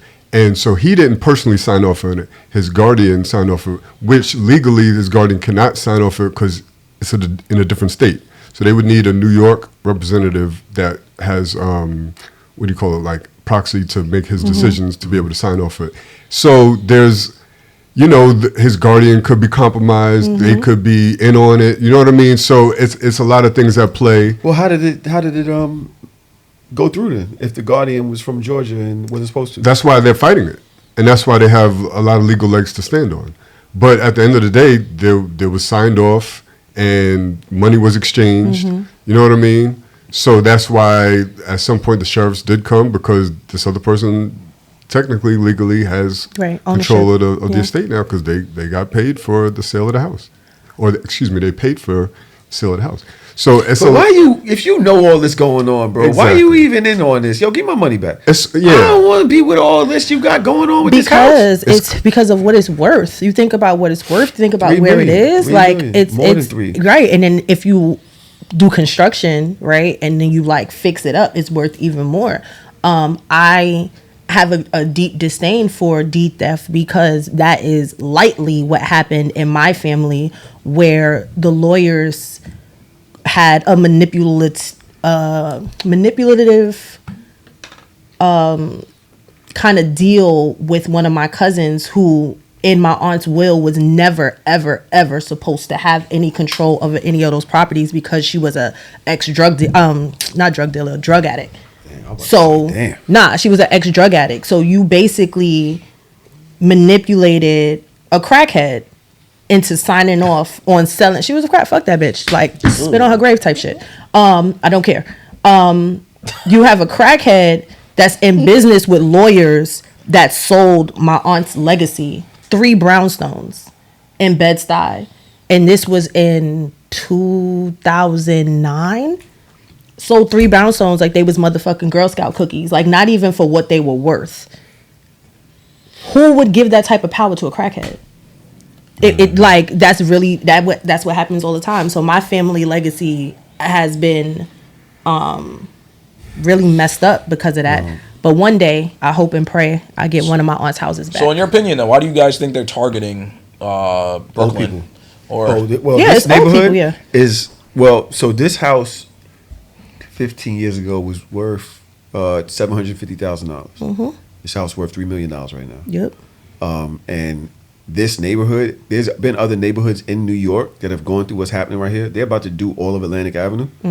This house is going to be worth 5 to 6, 7 million in the next 15 years.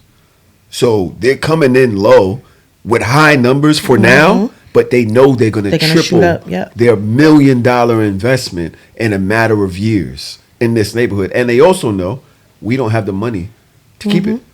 We don't have it to pay the 1.5 or to spend on it. When they come and shit, you trying to, you got this from your grandfather. Right. And it was cheap as hell when they bought it back then. They 30,000 back then. Yes, nobody like. There's a lot of people that moved out of these neighborhoods, and black people were able to afford brownstones in Bed-Stuy, in like houses in like Flatbush and stuff like that. They were able to afford it because they were really, really cheap. They were far enough away from the city, where like the working class people mostly came from these areas, so they were able to afford homes. And now that things are coming up, things are hiking up, people you have close proximity to Manhattan, you have close proximity to like other like things like the airport, you right in the middle of everything. People want to live here, and that's really what it is. Like you trying to basically take grandmama's house. Yeah, I ain't gonna lie. Like I said, my brother lived not too far from here, and I do find it kind of crazy when I drive through Brooklyn now. Like I said, I ain't never used to see white people jogging on the streets. Shit, it nuts, ain't never bro. been like that. We just talk about They want to Starbucks. put a bike lane on this block. A bike lane On this block? Yes. Get the fuck out of They here. was This trying block to put a narrow as bike hell. lane. Right or wrong, right? Yeah. They was trying to put a bike lane all up here. What the fuck? That's Nasty. wild. Right? But this is what I was saying. Like, imagine you got this crib from your grandfather and you work at, say you work at Starbucks. Starbucks is going to be the common theme. It's alright. I'm gonna buy him Starbucks. And a Jewish dude comes, knocks on your door, and says, "I'll give you $1.5 million for this right now." And with the briefcase in hand, because they used to come to my door all the time Ready, and knock right on now. our door. Oh, here's another. I'm sorry to interrupt. No, you good. Another play is like, let's say Daj, Tahoe, and myself are siblings, and we get left a house. Somebody can come and be like, Trump, I'm gonna buy your portion, right? So now they own 1/3, and now they can force the other siblings to sell similar. Yep. Right. Unfortunately, what happened with They your can grandma take it to court. as a 1/3 ownership. Now I can force y'all to sell because how else are we gonna split the house? You know what I mean? Legally. How do you split a house? So they'll divide and conquer. So unfortunately, black folks are vulnerable because To the we're payout. in financial situations where we could need that upfront bread. You know what I mean? Let's That's explain how evil- you that's force the the evilness house. of capitalism. Let's explain how you force to sell the house real quick before we go. Trump said it. He nailed it. How are we going to split this up? I own 1/3 and y'all two own 1/3, right? So now you say, well, you can have the top floor. I don't want the top floor. I want the bottom stairs. I want the bottom floor in the backyard. I'm not giving you the bottom floor in the backyard. This is my grandfather's house. I'm not giving you that. All right, I don't agree with your terms. And I own 1/3 of the house. So take it to court. The court says, y'all got to figure it out. Yeah. Yo, he just bought in. These other two people have lived, they generationals live here. He just bought in, but he owns a percentage of this house. The court says, yo, y'all got to figure it out. If y'all don't figure it out, what we're going to do is sell it and give y'all each 1/3 of the house. Yep. Boom. Wow. House done. So it's like they Insane. win. Their whole objective wins regardless. Yeah, They win. of course. Because now the house is on the market. They got another company right there waiting for it. Yep. Yep. Boop, swipe, take Right. it all.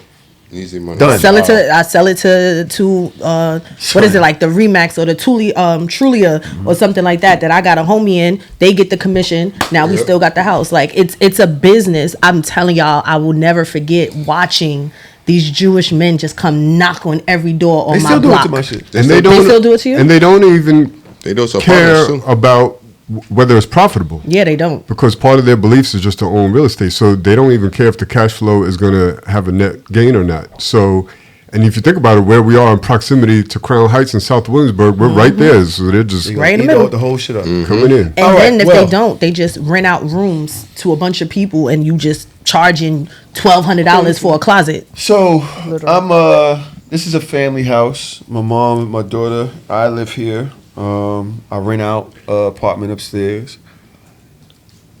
My mom comes to me the other day. My daughter lives downstairs in her portion of the house. She says, I think I'm gonna charge her rent. She has a full-time job. She makes money. I'm retired. I could use some help. She lives here. She doesn't help with none of this stuff. I said, Ma, I pay the bills here. I pay all your bills. What does she use of yours that is like you? I don't understand. This is the room she grew up in. How is it that Come on, Logic. now all of a sudden this turns into a source of income? I don't understand. It's not like you pay lights, you don't pay gas, you don't pay the internet. Like what is the thing that she's using? And she was like, well, she's 25. She makes a good amount of money. She makes a decent amount of money. why wouldn't she start paying bills? This is a question that really I argued, right? She was like, and you always protect her. That's my job. I'm her dad. But at the end of the day is, I don't see why a child should have to pay for their room at any point. And I think that's shit that happened in black families. Yes. Yeah, that's wild. All the time. I think that's some black family shit. I said, Mom, we got to think about making sure that we can propel her into the next stage so that each generation gets better. Each of our generations should get better, right? We're fighting from the civil rights era, from slavery. We're all fighting to make a step up.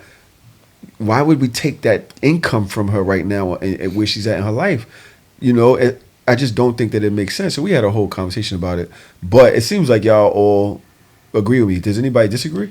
I don't disagree. The only point I seen on social media a while ago, because it was actually a good thing. It was like, take rent from your child for X amount of years or however long they are, and then when they decide to leave, you give it back to them. So you basically you're just like their savings account for. I thought that was kind of a good idea. Like, say your daughter wants to go buy a house in the future. Now, she was living under your roof paying rent for 3 years. Just take all that money, throw it in a savings account for her. When she's ready to buy a house, just give it all back to her. That's the only reason I think that would be valid. Other than that, I don't believe in charging your kids to live with you. I don't believe in it either. And I can speak from experience. I've been paying rent since I was 14 years old. I'm 30 now. And I never agreed with it, but I also understood that, like, I had a mother that struggled. So it was like, I struggle, and now y'all kind of got to help me out to struggle. I agree with what Jordan is saying on that. But then also teaching your kids how to pay bills. Because my mother, not only was it the struggle, but then she was like, no one ever taught her how to pay bills and maintain. She was like, her mom died when she was 19. So she was like, I want y'all to know that if I ever die, y'all don't lose this house. So I understood in certain things her point, even though a lot of it was rooted in, you can't afford this on your own, so you need me to pay. So if I lose my job today, we all in trouble. It's not like, oh, you lose your job, okay, I have it. It was, we gonna be homeless.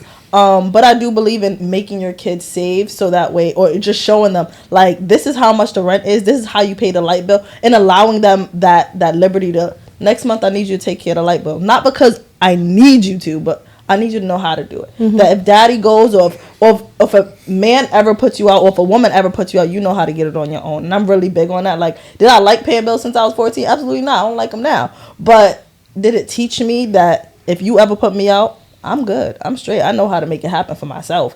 But I don't agree with, oh, you got to pay your way, because I didn't ask to be here. You bought this house before I got here. Like, if you bought into something you could afford, that's on you, not on me. But now we're making, and again, I don't see it in white neighborhoods, but we're making it a thing in the black community. I don't know no black person that sits there and be like, oh, I don't got to pay bills in my mama house. And it's like, that's ridiculous to me. I definitely don't agree with that. Did you guys come to a solution where your daughter had to pay or no? I'm going to take care of my mom. If she needs more money, I'll just give her more money.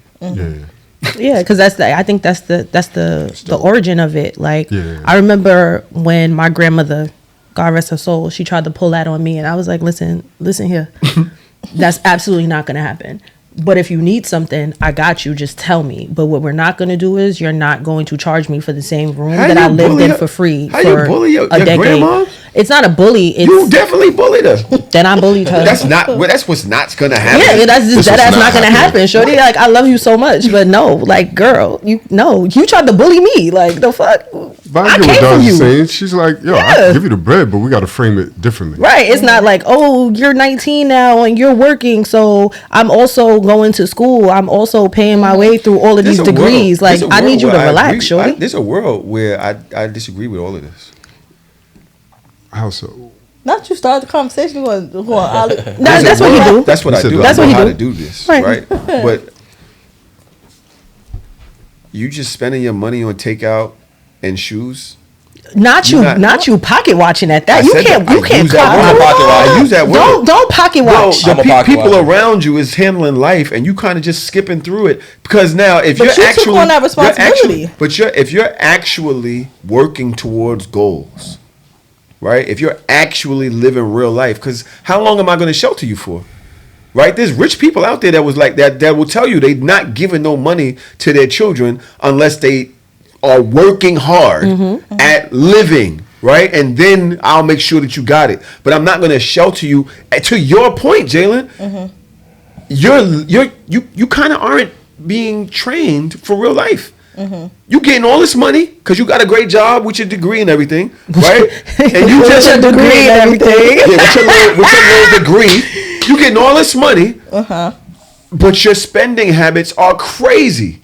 So now something happens, you can't live here no more. You are behind the rest of the world that had to work to get to where you are right now, just because everybody else taking care of everything around you. So there's a world where I would say what Jordan is saying, right? And that's where you get to Jordan. Take the bread and Jaylin, stack it, right? Just so that she has it for later. She don't know, right? But also to train her for life. Go ahead, Tron. What happened to me, I feel like is ideal, because I think as a young person, it's great. You going through life basically at the mercy of your parents and what they're going to buy for you and do for you. So when you become a young adult in your early 20s, when you get your first couple of paychecks, it's okay to buy Jordans and frivolous stuff like that.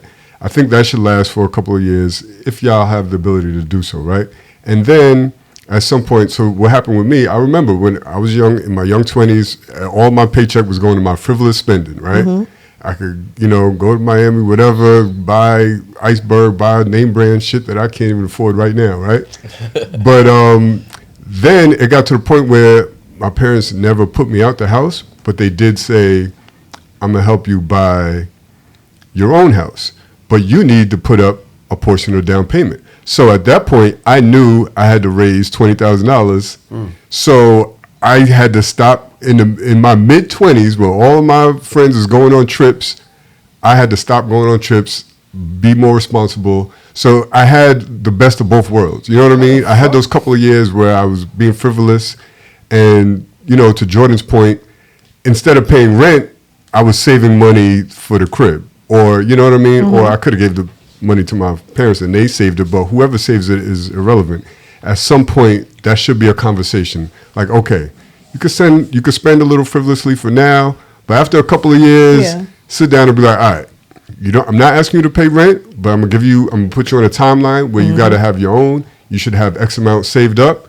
I can help you, but you gotta have some skin in the game. Exactly. And that forces them to save on their own without you giving them any stipulations on what you could spend on, what trips you could go. It's like, I'm going to revisit this in 2 years. You should have X amount saved up. Right. I know how much you make. You know what I mean? I just feel like it's a communication thing amongst black people. I feel like older black people do not know how to communicate with their children well. Like, to the point that was being made about, like you said, if your grandma needs something, just let me know. But to make the claim that like, oh, you just got to pay me for whatever reason they put. If you weren't struggling this whole time, then why do you magically need a check? Or just admit that, yes, times are hard. So if you could help, like, can you help? Yes. And that's a different way to frame it. But it shouldn't be, you're 18 years old now, you a grown man or you a grown woman, you need to start paying now that you have a job. Because, like, it ain't that. Just say you behind on the bills, maybe time's a little higher than the month you expected it to be, and you need a little bit extra money. Then I'll be more, at least open to helping, but you just framing, it's all about communication and how they frame it. Yeah, like I completely agree to that, bro. Be honest that you ain't managing your cash flow properly. Right, you not managing yours, and now you trying to take from me. Now, what if I quit this job tomorrow? Then what? Who you gonna talk to? Who you gonna ask? But then also saying, like, I definitely agree on that. But one thing my mom taught me when I was young, I got my first phone when I was like 13, 14, but I also had my first job. She used to make me buy the phone and then also pay the bill. And at first I'm like, what? But then she's just like, one, you're going to take care of it because you paid for it. But then she's also like, I need to teach you how to pay a bill. I need to teach you some structure and some discipline. So like I said, like there was some good and some bad in that. As far as the paying rent since I was 14 on a house, it's crazy work. I would never do it to my kids. But am I grateful that she made me pay my own phone bill? Was I grateful that she told me to take care of that light bill? Was I grateful that she told me how to do certain things? Absolutely. I think that they're, like, again, communication and then also teaching structure. I'm not going to charge my child rent, but am I going to put I wouldn't put a bill in her name per se that isn't just pertaining to her, because if anything ever fell off as a result of me on that bill, like a light bill, but it's in your name, but I forgot to pay it, then that screws you over credit-wise. I wouldn't do that. But am I going to make your phone bill in your name? Absolutely. That car note in your name? Absolutely. Like, certain things, because I want to teach you the structure, because at the end of the day, like, I commend you on being the good father and being the provider that you are. Kudos to you, because crappy dads out there. But you teaching them structure. Like, there's some balance in that where You could pay your own phone bill. You can pay your own car note. Even though you know if she ever slipped up, daddy got you. But like, I'm gonna teach you to be smart about your money. I know one thing. She's spoiled, bro. So that's why I'm looking at it. She should be. What's wrong with it? She's spoiled, bro. And I just know I'm covering up this thigh. This rip is crazy. It's all right. Let the thigh Now out. I know how women feel with wardrobe malfunctions and shit. You're not wearing those to the crib, right? I can't go outside with this split in my jorts. And my jorts is crazy.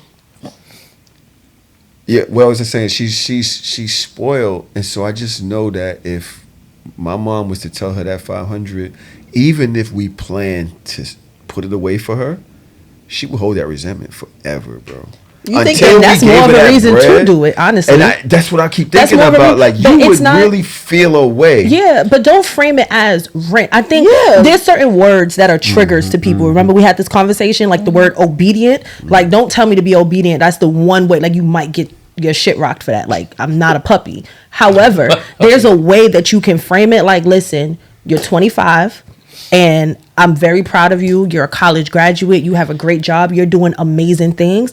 Now it's time for us to start setting you up financially, because unfortunately, this is not how your forever should look. You should be able to have your own. So this is what we are going to do. We're going to open up that SoFi account with that 2% increase that comes with you putting money in. So you could do it one or two ways. You could either have a certain amount of money come out of your check every month to go into this savings account, or you can give it to us and we can put it in the savings account for you. But it's time for us to start building your savings, and it's important because you are 25. She's not 22, 23. She works on it, but she just spends it.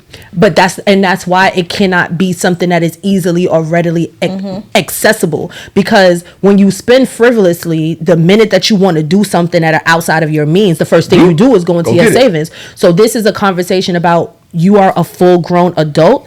This is what's going to happen, because we're setting you up for success, not I need you to start paying rent now. I need you to start paying a bill now. At 25 and I never had to do it before. Yeah, I'm going to take that a little bit tough too. Like, yo, are y'all niggas okay?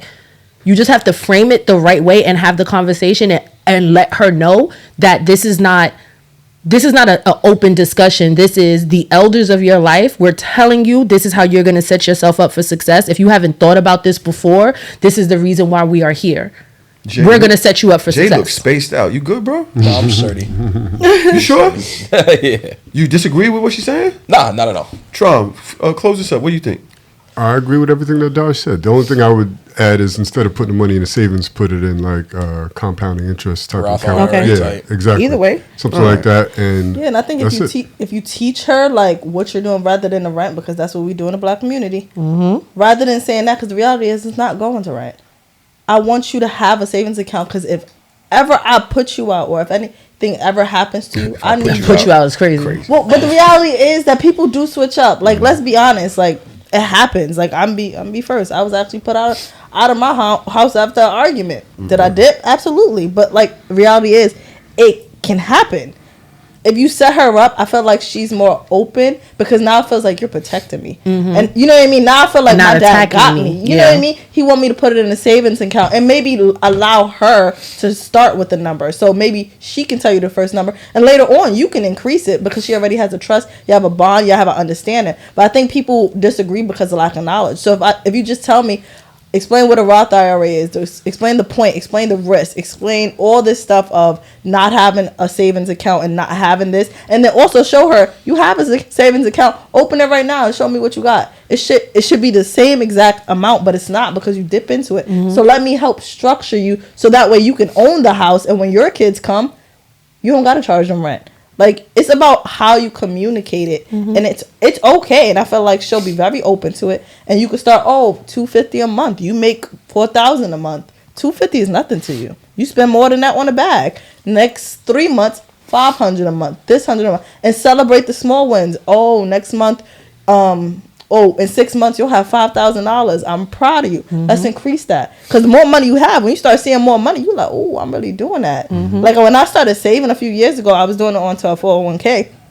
I was saving 10% of my check. 9 months into my 401k opening, I had $15,000 in there. I was proud as hell. But when I first opened it and they was taking 10%, and I was working crazy hours, I'm like, hold on, that's $600. I need that back. But when I seen that $15,000, and I ran into an emergency where my father passed, and nobody in my family had money for the casket, guess who had it? Because I had the 401k I could dip into, pull it out, and then be able to still replenish. But if nobody taught me about that, which it was a partner that told me about it, but like, you know, somebody taught me. Now I be teaching my partners and all this other stuff like that. It's a partner. All right, never mind. No, partner as in like work. Oh, okay. I'm about to pivot because I did want to add a point real quick.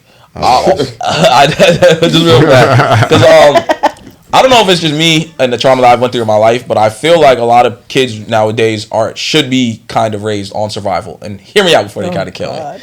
No cap. I feel like I live my life saying I'm lucky in my life to have my mom and my dad. They both alive and well. But I feel like a lot of people live with the luxury of thinking, once again, your parents live forever. Every day I wake up, I tell myself, if my parents were to drop dead tomorrow, how am I going to be able to, put a roof over my head, pay my bills, et cetera, et cetera. And that is what gives me the drive to make sure I got to get up and get to it every single day. I feel like a lot of people nowadays, they don't get up with that mentality. And because life is so comfy and cozy that you get up thinking every day is just going to be, my parents are going to be here, and I have the luxury of being taken care of all the time. Life is not going to be like that. It's not going to be like that forever. So you should be waking up every day at your big age when you're an adult to say, I need to save money because I need to be self-sufficient for myself. And that's it. That goes into the whole hard parent. What's it called? Hard parenting. Soft parenting and stuff of that nature. Spare the rod, spoil the child. Yeah. So I kind of agree with him though. I know you. I do. I mean, I just feel like, your kid needs to know how to take care of themselves and how to build, and while you're doing everything for them and everything. That goes into what I was saying. Yeah. They not thinking about that. They not thinking about it. And in our community, we need to raise motherfuckers that can help build. We need builders, not takers. Because right now we have a bunch of takers. I have a differing opinion. Everything I think comes with balance. So I do agree with y'all in some part, but the balance for me is that the kids should have somewhat of a luxury where they're not living like, it's a different mentality when you're living check to check and your existence is based off of, I need to make money this week. So now your decisions are not as long term. Right. So you're not setting yourself up and your future up the way that you could. You're not being as creative. You're not tapping into different things that other folks have the luxury to tap into, whether it be passion projects, whether it be creative, whether it be philanthropy. So sometimes I see white folks that come from, strong financial backgrounds, and they're like 22 years old and they're working for nonprofits, and they're not worried about their income as much as they're worrying about making a difference in the world and being impactful and doing things that are progressive. So I think that's a luxury that I would like for my kids to have. But I do understand the balance. You know what I mean? It's definitely a balance. You have to also understand that, money is important and you have to know how to manage it. But there's something about not having to live check to check that gives you the freedom to make better decisions. Yeah. And I think that is what we should all want for our children. I think that wanting your kids to turn out better than you and have different experiences or experiences that you didn't necessarily have is really important. And for me, like, that's my driving force every day, just to make sure that Parker grows up and she does not, like, my life needs to be like a bedtime story, not a reality, if that makes sense. All right. The fucking Knicks. I'm crying. The motherfucking sit Knicks. this one out. I am scared. Come on. I'm outside. Happy for the Knicks. Yo. I am terrified. Oh my gosh. I am traumatized. I do not want to speak on this too much because I've been through a lot. We all trauma bond. Everybody feels this way, like, deep down. Like, I don't even watch the fourth quarter of games no more because I'm scared. I'd rather wake up in the morning and know. I wake up in the morning did that yesterday. I did that last night too. Are you rooting for the Knicks? Yeah. You said that begrudgingly. Because I said it. It's so funny. I was just on a podcast. I literally said the same thing. I said, bro, you have to keep our voices down because I just feel like you can't get yourself hyped, bro. Like, every win we get, it's just like. Are you rooting for the Knicks? All right, we got Baby, I don't know basketball. Okay, cool. Is there anybody that lives in New York that is not rooting for the Knicks? Me. Everybody look behind the screen. Me. This nigga over here. You like the Cavs to go somewhere? You like the West? Hell no. Nah, I'm an Oklahoma City fan. He's a sick person. This nigga's not okay. I'm weird. I go. The man I'm an Oklahoma who City is fan. speaking is my cousin, and he is rooting for Oklahoma City. I have been since his 2009. Town This is so crazy, that is bro. in the champ. That is very close, one game away from being in the championship. Very close. I picked the Pistons to go to the finals too. No, the Knicks, baby. The Knicks is one. We one game away from being in the championship. Because y'all want it so bad, I'm a vote. Knicks got my vote. So yes, all right. I'm a vote. You're an OKC fan, but you don't want to see the Knicks make it to the finals? No, I don't have a problem with the Knicks. As soon as the Cavs were going to the East Conference Finals, I knew the Knicks were going to win. So I called the Knicks. I wanted the Pistons. But do you want them to win?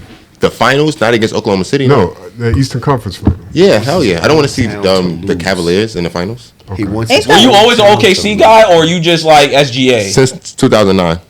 All right, at least I'll give you that. You can't give him nothing. Are you a Knicks? Are you a Knicks hater, or you just prefer OKC? No, I don't hate the Knicks. It's just the Knicks just wasn't winning, so that's why I always used to have jokes. But I don't hate the Knicks. So because we weren't winning, right. You left the whole fucking coast. No, the organization and you was went ran to the like West Coast. No, the organization was ran like shit. So you leave. That's a fact. And go to the West. You couldn't find another team on the East. Who, the Nets? Nah, you can't root Did for I another say East team. anything The about Philadelphia them niggas? 76ers? Who? Yeah, you can't root for another East team. Who? So you go all the way to the West? Dare I not say the Boston Celtics? Listen. Dare I not say the Listen, I will tell you. I'll tell you a joke, but I never tell you a lie. Let me tell you something. When Kevin Garnett was on the Boston Celtics, that was the toughest years of my life because I love KG with my heart and my soul, and it was so hard for me as a New Yorker because why you didn't go I when can't he was on root the for Nets? Boston. However, Kevin Garnett, there was a piece of my heart. I had a KG shirt. Dodge, he was on the Nets. Real recognize real, bro. I had a KG shirt. KG. And I used to get my ass handed to me in Benjamin Banneker Academy. They was on my ass. Shout out, and I would never. I'm a Kevin Garnett fan. Like, it's big. Fuck Boston. But when KG was there, he was there. I say that to say New York over everybody. It's got to be. How you live here? In this moment right now, we have not won a chip in 53 years. Mm-hmm. My team just won a chip last year. 53 I don't know. years. Like, I don't know what y'all talking about. You know, I don't understand yesterday sometimes. I could understand yesterday, actually. Y'all are not even Because like of what he I'm said. actually a real basketball fan. So this is why I'm like I don't even know what y'all are talking about. I actually am a real basketball fan. So What's wrong with That's him? a little crazy. I'm a real basketball fan, so that means what? Like, that means that I can go for whoever I want. If I actually watch basketball and have been for the umpteenth years now. So you think that you the only one? What you say that to say what? Like, what's the point, Faith? What we saying, I'm Faith? just saying. We gotta see how tonight goes because you talking a little confident when y'all might not even make the finals. Y'all might not make the finals either. You talking real confident. Respectfully. Wait, what's where right now? Disrespect. It's 2-1 right now. Lose. Yep. Okay. I hope your team lose just for the way that you acting. Okay. Because why would you do that? No. See, I'm not hating on the Knicks. I'm not wishing. No, for the like Knicks what's to lose. really good with you, bro? I'm just saying we won last year, so it's all right. Shout out to that. But a lot of the people Knicks won wasn't last in year. the championship last year or in the runnings last year, so I'm happy you was happy. Oh, I'm happy for we them. lost in the I just feel Eastern like Conference Finals right last now year. in this moment. Like, I'm happy for the Just Knicks. tell your cousin he gotta stay home if we win the chip. Oh no, I'm coming oh outside. no, you're definitely staying home. Nah, Nigga, I better not see you we nowhere. throwing some on the grill. No, for sure. He's not invited. He's not For invited. sure. Who's throwing? Well, he seasons the food, so I know. That shit look mad good. I was gonna tell y'all to save me a plate too. There's a young lady that does have a problem with the Knicks. Oh God. On the way to the day, he's telling me that he can't come because he got invited last minute tickets to the next game because it's playoff season. I'm already here at the restaurant. Fuck you mean you're not coming? Because it's fucking Knicks? Yeah. I'm so confused. I'm so confused right now. I'm jacking, bro. So you standing me up. You're standing me up for the Knicks. Yes. Because you got Knicks tickets because they invited you last minute. What the fuck that got to do with me? We made plans. I'm already dressed and here. Why you not here? Poor baby. Like, for somebody that y'all know how I feel about shit like that,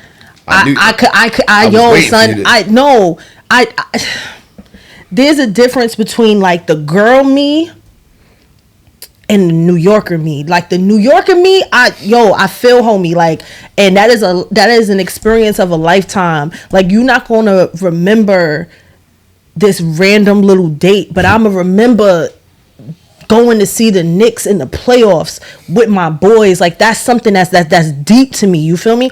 But like the girl me, I'm like, damn, shorty, like that is really messed up. And I feel bad for you.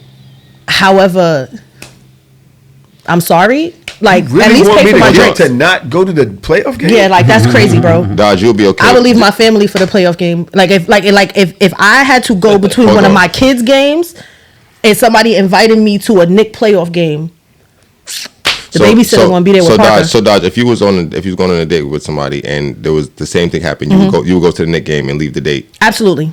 Absolutely. But just Especially that, hold on. 1 second. 1 second. Hold on, guys. Go ahead. I think that's interesting that you said that, because you were the same person that said I just said that. No. I got it.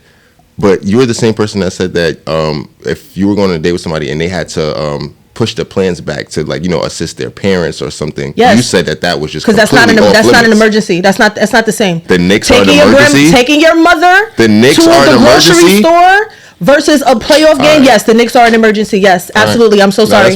I don't know what to tell y'all. I just wanted to know what the science was. Like, I just want you to also understand, like when it comes to certain things, my ethics go out the window. I'm so sorry. It is what it is. I'm always gonna be honest about my shit. So yes, I know what I've said. I know how I feel. However, I said what I said. Gotcha. I would go to that Knicks game. Absolutely. I approve this message.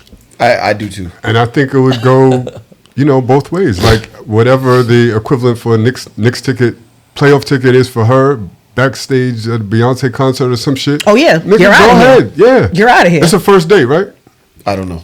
She didn't specify? First of all, it don't even matter. Right. It could be the third date. It don't even matter, because if it's not a first date, like, I will have flowers waiting for you at your doorstep, shorty. Like, facts. I'm so sorry, but I need to be here. If it is a first date, I'm gonna meet a bitch at the game. I'll be all right. Either way, it's okay, because either we dating and we have some type of understanding and you're gonna understand it, or I don't know you like that. Certain things I understand, friend. Yeah. Right. There was a question that was asked on the internet yesterday by Joe Budden's, I want to say, manager. That's who you look like, Joe Budden. Whatever it may be. Oh. Right.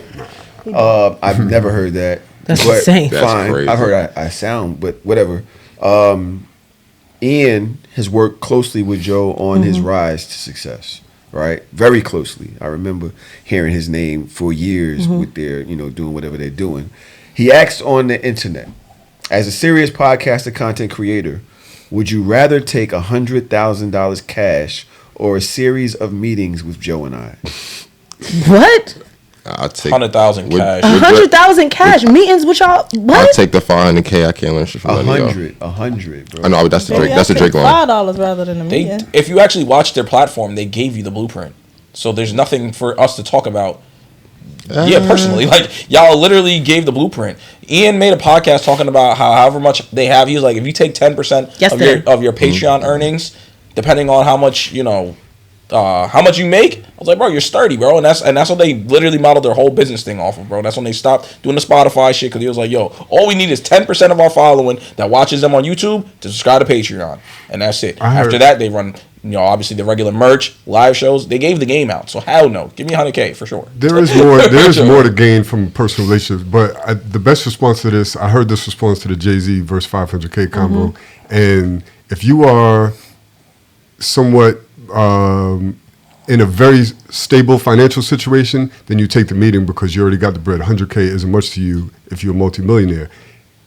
And now the meetings, that's relationships, that's game, that could increase your net worth times 10, right? Things that you may not get from a podcast interview. You're talking about in-person meetings, relationships, things of that nature. But for the majority of us, for most people where 100K is a big deal, you could use that to invest in yourself, take the 100K. I'm taking the meetings each and every time right now where I'm at. But you don't need the bread. Right now where I'm at. This young man came in here and said he does not have a Discord, right? This young man came here, this young lady came in here and said you have to show him what you know, right? That's a fact. Right? What Ian and Joe have done in the podcast space is learn how to evaluate your show, learn how to assess the market as to how you can leverage your following, your listens to say I get a offer from an ad company right now, and they're like, "Yo, we'll give you 10,000," and I know the business, I know the landscape. Nigga, you know damn well I'm worth 35. They're gonna offer you something, but being if you don't really know the worth of your shit, right? Then Ian and Joe, they went in and they went for meetings. They went to meetings with Spotify. They went to meetings with Patreon. I don't know how to do that. I don't know what to tell them people. I don't know how to get those deals. There's a million things as a serious content creator, people who are in this industry that are successful. And I want to be really one of the people that pioneered this shit. Hell yeah, I want to sit there with them. You know how much money I spent on these cameras? You know how much money we've spent on this brand over the course? I'm at the ceiling of my knowledge. I need people to help me get to that next level. That buck, you're right. I'm in a really great financial space. So I cannot speak for the average person. Exactly. 100,000, they're not just turning. I don't give a fuck about a buck right now because I know the right business deal is bringing me 2 mil. Exactly. 3 mil. Me personally right now, the right businessman, when I say, hey, look at my following over here, look at my following over there. I got several shows, studio, whatever it may be. The right business deal for me changes everybody's life. For you, I would say, yeah, because like you pointed out, you're financially okay. The 100K, you got that already. Not to be pocket money. So, but for the average person, for yourself. right? So, but I will say this, and this is a huge assumption that they're going to share everything that you need them to share at this meeting, or you're going to have such a great relationship that they're going to collaborate with you and things like. It's a risk.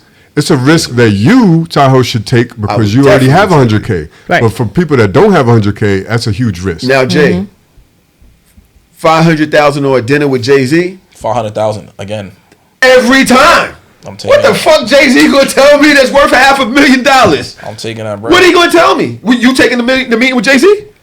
No, not right now. But if I had a net worth of a few million, then I would take the meeting with him because, and I know it's a roll of the dice, but now I'm already a millionaire and now I have business and leverage that I could possibly go into business with him. I'm not even talking about like advice. I'm talking about relationship, like where I could potentially have a working relationship with Jay-Z and his platforms. Shit. If I'm worth like 5 M's, I'm going to roll the dice. Get a second opinion from Hov. I feel like. Yo, can you stop quoting that? Yo, are you good? My bad. You all right? I'm good. He's not a good person. Yo, man. Yeah, I'm not. I'm taking the bread every time, bro, because like he said, you just unless I get an outline of what we're gonna even talk about, and even then, I'm still probably gonna take the bread. But like, I need to know exactly what we be talking about. Like I said, you could go pull up to the table with Hov, and he just want to finish his steak. He just want to eat his steak. Yeah. He done it. He gonna get up and leave. He don't tweet or nothing. He don't share no thoughts. Like, I don't know what this nigga gonna do. And on top of that, too, people fail to realize what works for somebody might not also work for you. So even then, Joe could give you all the gems on how to do a podcast. But once again, I treat it just like relationship advice. What works for one person relationship might not work for yours.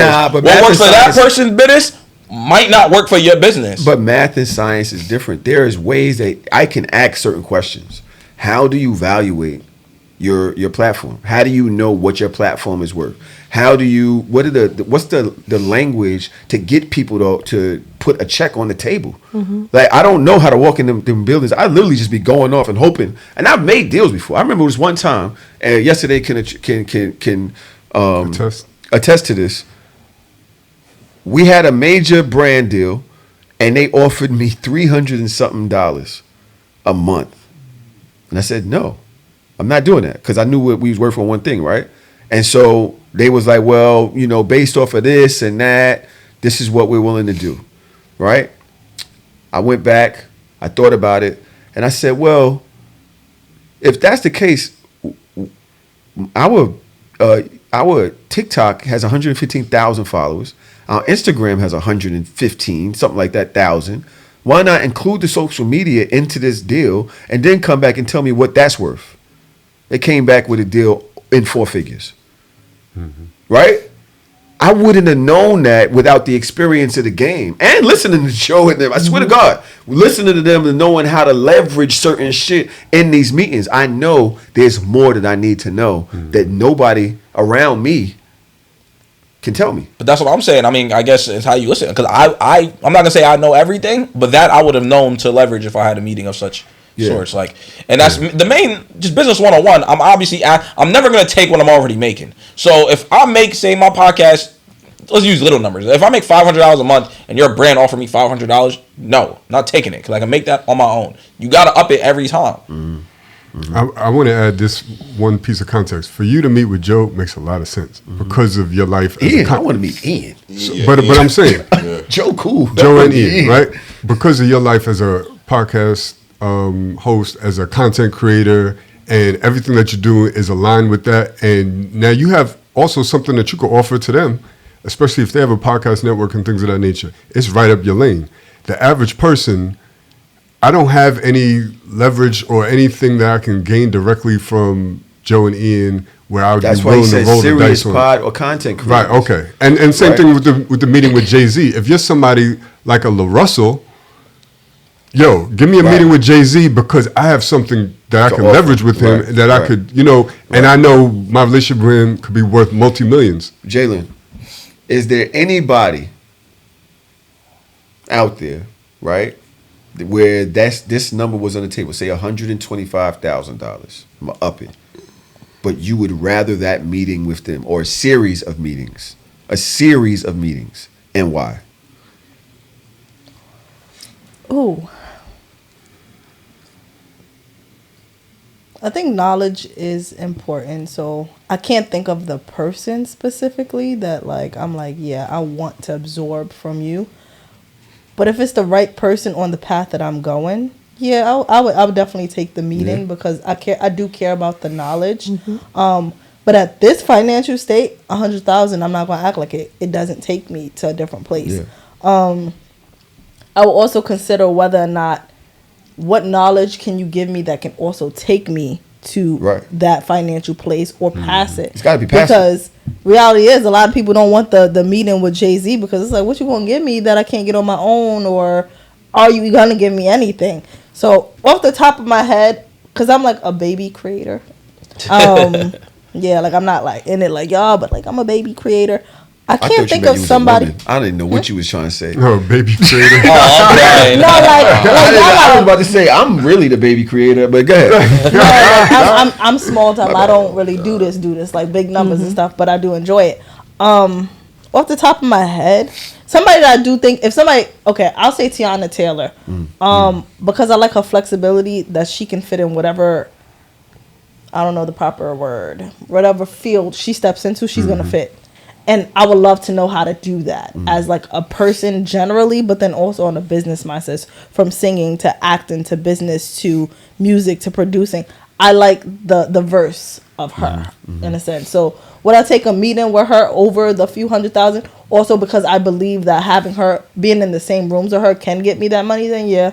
Same thing with Chris Brown as well. I feel like you offer me something that can help further me. If a person can't further me, what am I having a meeting with you for? Because I believe that me sitting with you could be the same worth of me sitting with Jay-Z. You could drop more gems me just sitting with you versus me sitting with Jay-Z, because Jay-Z could just be like, oh, I don't know what to tell you. And he isn't in my for $125. Jay's like, what are you gonna tell me about potting? So he's not even in my field. Here's the thing. So I wouldn't take the meeting with anybody based off of the information they could give me. I would take the information based off of the relationship I could possibly get. Yeah. Maybe I could work on your team. Maybe I can get a deal. Maybe, internship, something where I can really be hands-on and multiply what I can make times 10 of what the initial offer was. You know what I mean? So instead of 100,000, I can make $1 million. Is there anybody that you would take the meetings over $125? I mean, in this context, I would take either Rogan or Joe if I had to pick somebody. But I'm always taking the Brad. For sure. As far as podcasting, Joe Rogan and Joe Budden, bro, they are the blueprint. I just think also too, it's all about what you want out of podcasting. Like I say to myself all the time, I hate my job, so I don't mind being a person that signs to an iHeart or a Spotify and getting that bag. I remember even during the Spotify time of Joe Budden, Academics was over there, and Academics was like, yo, My situation is sturdy at Spotify. Shout out to Joe. I don't know what Joe got going on, but my situation valid. So I think people get tied up too much in being independent. And Works of 5 9 said the best. A lot of people's fighting for their masters, but when your masters have no value, you own 100% of nothing. So I think people need to start being aware. Once again, every platform is different, and it depends what you guys want. Like, you could probably answer this after the fact. What you would like for your podcast. For me, I would just like to be able to live off of my podcast, take care of my peoples off my podcast. So if that comes in the form of being independent, where whether people subscribe to my Patreon or YouTube Premium, YouTube membership, or that comes in the form of, like I said, getting signed by iHeart or Spotify, whatever way that comes, I'm cool with either or outcome. But I know some people are dead set on, no, I want to be independent, which is cool, but different strokes with different folks. But yeah, find what works for you. I'm not more so Jay. I'm very big on the Jay influence, that right, and being your own boss. I am right. I will admit that, but I put in a lot of work. We put in a lot of sweat equity. I'm not selling that for if she can't get a bag, super bag. If this nigga can't, it can't be worth it to this nigga. It gotta be worth it. And I'm not selling it if I know they're getting the bag. And I'm just able to give them a couple more dollars than we getting, right? That's not worth it, bro. Like I gotta think about all of the sweat equity we've put into this brand. Well, that's a fact. Like I said, you guys have been doing it a lot longer. Fuck that. You give me a bag, it gotta be worth it. Them 10 years. Other than that, we gonna get there. But that's what be throwing me over creators. Some creators do get those offers for the M's, and they be like, nah, because they go for if they offer me $2 million, then my shit must be worth $4 million. But I'm like, and even if that is true, and then just, I guess it's once again, just your circumstance at the time. Like, I ain't gonna lie to you. Somebody come to me in my pod right now, offer me 3 or 5 M's, whatever the case was. I'm taking that, bro. And if I gotta deal with the legalities after the fact, if they did snake me, then I'll do that later down the line. But that is life-changing bread. I'm not turning that down right now. I'm taking the $3 million, but I'm also going to a lawyer first. What are you talking about? Yeah, that's I'm not just taking it and then whatever happens. 3 to 5. It's crazy. Send it. All right. Booga. Where am I at in this damn thing? How do I feel about upsetting women today? I'm crying. There's no we fight back. Y'all do fight back, but it ain't me. I mean, I got a question if you don't got none. Oh Lord. You know what? Go ahead, Jay. Oh Lord, no. Yeah. I mean, I asked it the other day, so I'll just ask it again because I heard this lovely young lady say that she had degrees. How many degrees do you have? Are you talking about me? Yes. That's a question. You heard that where? I said when you was talking about earlier that you said you got a degree in history, or he said it. I didn't say that. Do you have a degree, or did you go to college? Is it a real question? I don't know. I have 2 and I'm working on my 3rd. All right. So the question I asked yesterday was, do women collect degrees like Pokeballs? Again, are you asking me this question? Yes.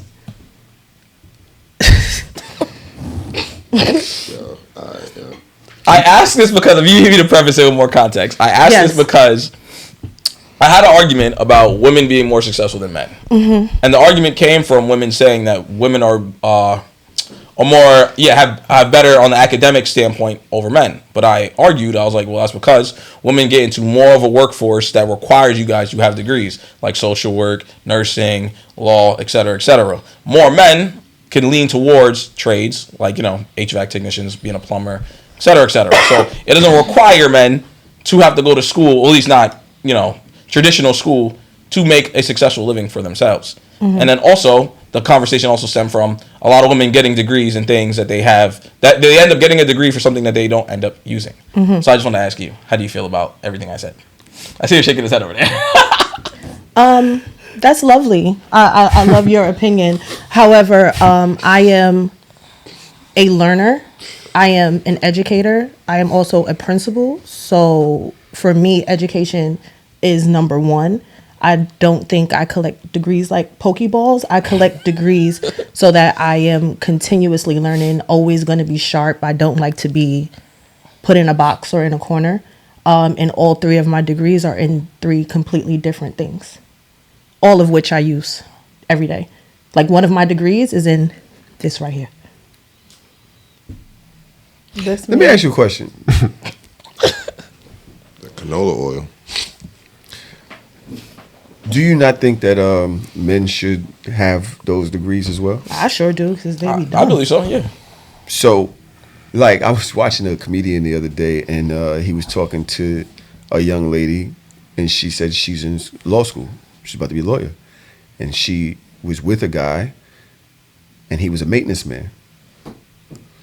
And the comedian obviously got into his bit, like, yo, she's going to be around judges, lawyers, like, she's going to be a high-profile clients, and you're going to be coming out the bathroom like, yo, the sink is fixed. Like, you could, do you not think that we kind of shoot towards I'm all right now, where women think about, like, some other shit, and should we be meeting them there? You know what I'm saying? So the idea that, you could be a tradesman, because shout out to tradesmen. We all need them. But I don't want to say that men can just do that. Like, there are some men that pick up garbage, and there's some men that do law. I would have loved to have not made the mistakes that I made when I was a kid.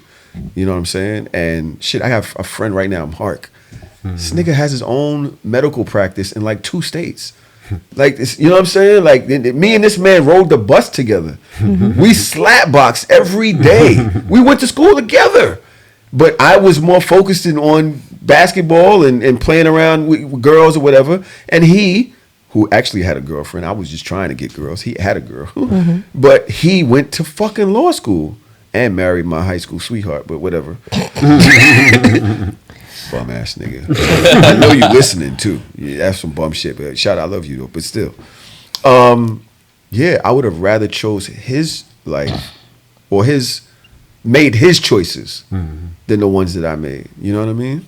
Yeah, my whole thing is just make your degree mean something. You know, I don't think it's a flex in an argument to be like, I got 3 degrees, but you work at Starbucks as a barista. Like, it don't. If you're not using your degree for something, what is the real flex? If you are using it and you get into a bag and you successful in your own right, by all means, I'll clap it up for you at all time. But don't hit me with I'm better than you because I have X amount of degrees, and yet, me and my high school diploma makes more money than you and your 3 degrees. What are we really talking about here? Like, that's the thing I be trying to say. I think that I respectfully disagree, because your interests change as you grow and you get older. Even when you think about when you were a kid and somebody asked you, what do you want to be when you grow up? You could have said one thing and then went into that field because that's what you thought you wanted to be, until you actually got in that field and then decided to make a pivot, and you don't know what you learned, the relationships that you've built, the networking that you have amassed can actually place you later. Even though my degrees for me are in different fields, I quickly realized how my bachelor's showed up in the space of education and how it helped me, even though my bachelor's was not in education, it was in TV, radio production.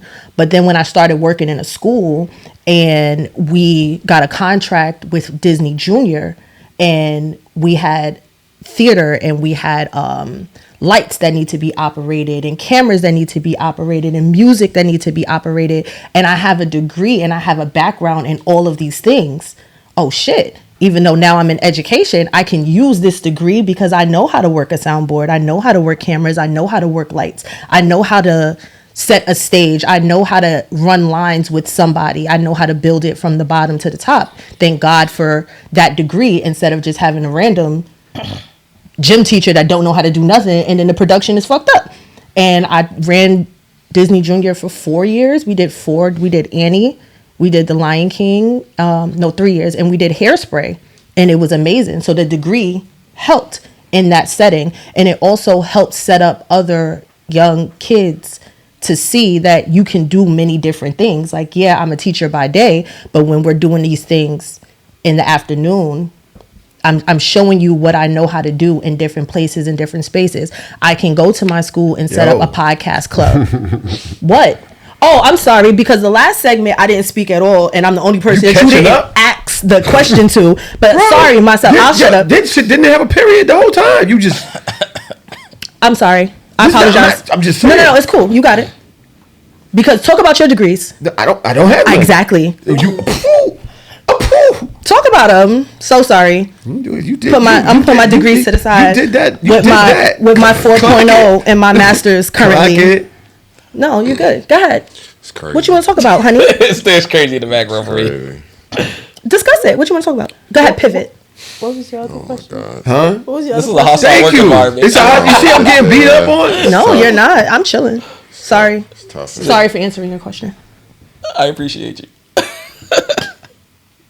Now she gonna stare me down. Oh, I'll look the other way if it makes you feel more comfortable. Now she never gonna look at me. Yo, bro, it's so hard. It is so, man. It's so difficult. Oh man, It's so difficult. Oh, this is never gonna stop now. I'm good. Bro, you have run-on sentences that run on into other sentences. Okay. I'm sorry. I apologize. Just be aware. Thank you. There's 5 people here. Right. Anybody have more degrees than me that want to discuss the topic? Yo, hold up. What? I You just ain't gonna asked a style question. on me with your little degrees. I just asked. You not I just asked gonna the style on me with your little degrees. I just Alright. asked the question. Does, Is I will anybody- say that's not fair because we could have. I think what Tahoe's saying with 5 people allow everybody ahead. to contribute to the conversation. The so question was it's- directed towards me. I understand that, but I had something to contribute too. But Go ahead. what he's saying is mindful of conversation. The art of conversation is to Pass the Brock. be succinct. Knicks sometimes. fan. Pass the ball. She has on a mellow jersey. Dish. I do have a mellow jersey. No, she's not passing the rock. No, it's fine. Yo. No, it's completely fine. I just thought that this segment was one that I could chime in on since I did not speak on the last one when he asked everybody a question except for me, but it's fine. You got it. I didn't get asked. What either. segment was Sorry. that? I don't When know you how to tell asked that. everybody about who they would rather have the conversation with I meant instead of the to. money. I meant to, But my it's bad. fine. I'm sorry. I usurped this space. Usurp is good. Mm-hmm. I like that. I know. I'm not scared of you. Bro. I didn't say you had to be. All this, I'm not, and I could beat you. You can't. I can, and I will whip You your already ass. know that I truly believe that there's nobody that can beat my ass. You could believe that. All right, as long as I believe it. What my husband said, let's That makes slide it that true. down. Yes, what That my makes husband it say. true. I do love the fact you have a mellow jersey. By the way, it's my favorite player. Yes. Oh God. He don't have no Appreciate rings that. neither. Yeah. Oh, can't relate. I'm just saying, man. She said, Nobody's spell like Melo. She Dude. definitely ate that one. You did. One thing about Melo, he didn't flop to get his buckets either. Can't say the same for SGA. All right. Ooh. That shit got a ring. Yo, y'all good? Everybody I'm okay? chilling. I've been back here chilling. Same. I'm not sure why you can't understand that you gained weight and I'm not really attracted to you like that no more. What do you mean? How though? I just had your baby. So what do you mean you're not attracted to me no more because I gained weight? You had the baby 2 years ago. Okay, and? 2 years. Okay, and everybody just don't snatch back. So what? I just snatch back. You didn't need 2 years to snatch back if you would have got your ass in the gym. It's So just that simple. that's what it is. You don't want me no more because I didn't say I didn't want you no more. You got the opportunity to get if it. you're not attracted to me, you don't want me. You don't want me no more because I gained weight after bearing your child. Girl, man.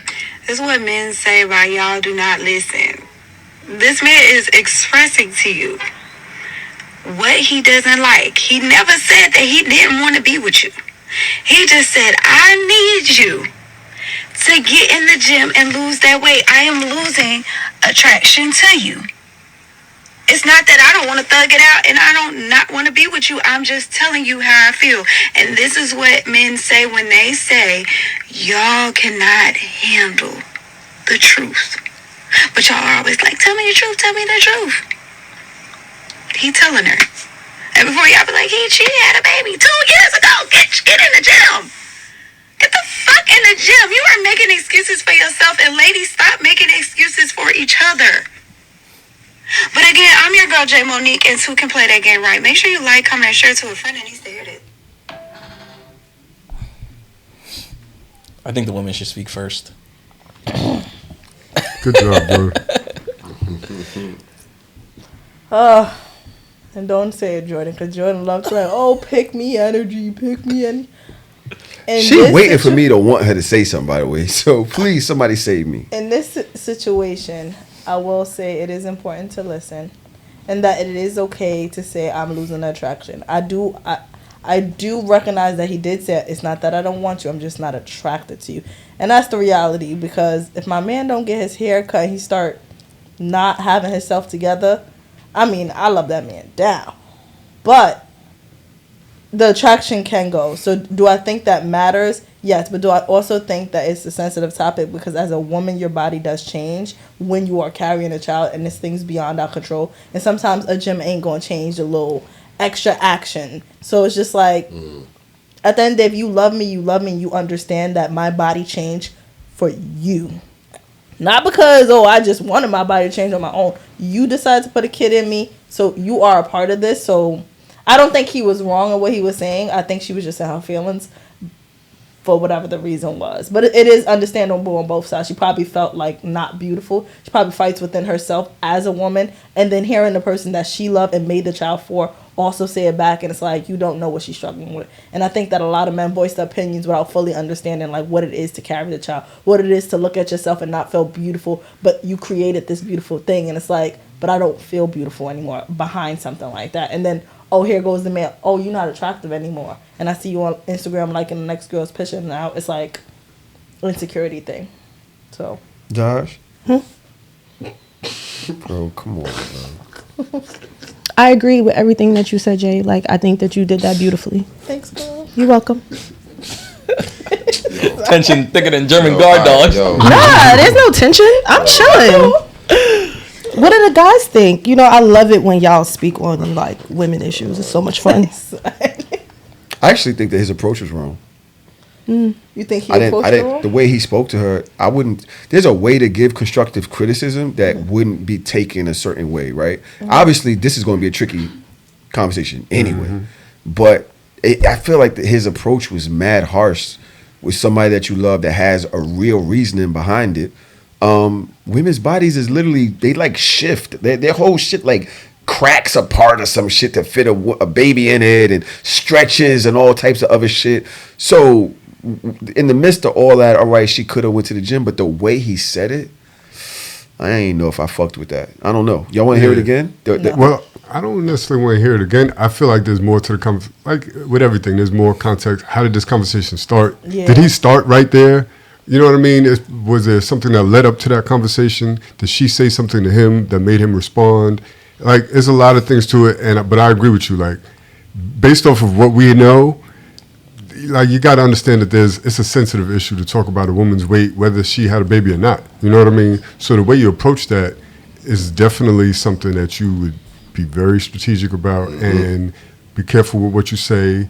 And I would be hesitant to be like, I'm unattracted to you or I'm losing attraction. Even if that's the case, it could be potentially harmful to say, like Janelle said, it's something that... Who is Janelle? Janelle, I'm sorry. Jaylene. Jaylene, I'm sorry. I tried. Jaylene. You did, friend. Jaylene. So like Jaylene said, it could be something that she is sensitive about or have insecurities about. And... I'll stop right there because y'all ain't listening. Honesty without empathy is cruelty.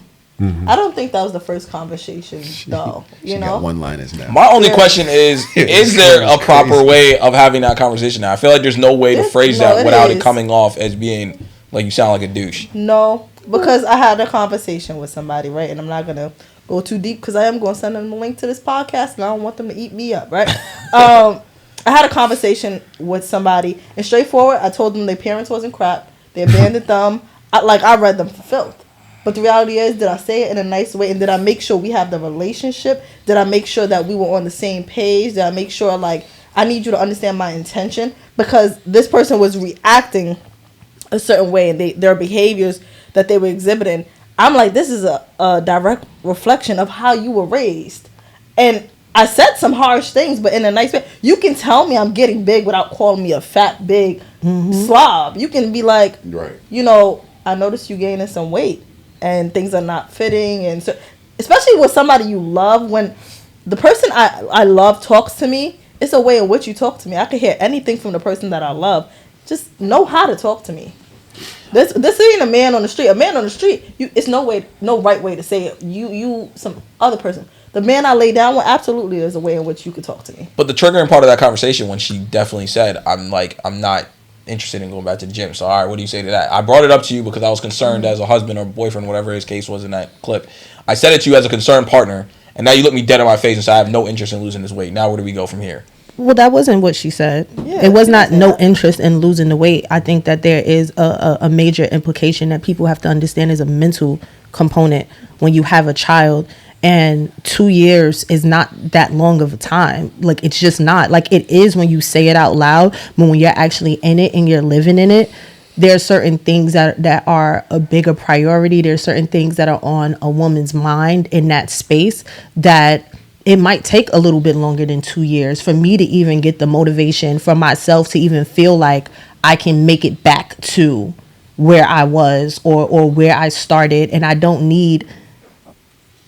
The mirror exists. Like, you can see yourself, and there's nothing that somebody can say about you or to you that's probably worse than what you're already saying to yourself, especially if it's something that is that grandiose of a difference. So as my partner, I don't need you to throw in my face what I already am probably struggling with. I gotta disagree. Low key. The day gonna end. This is the question.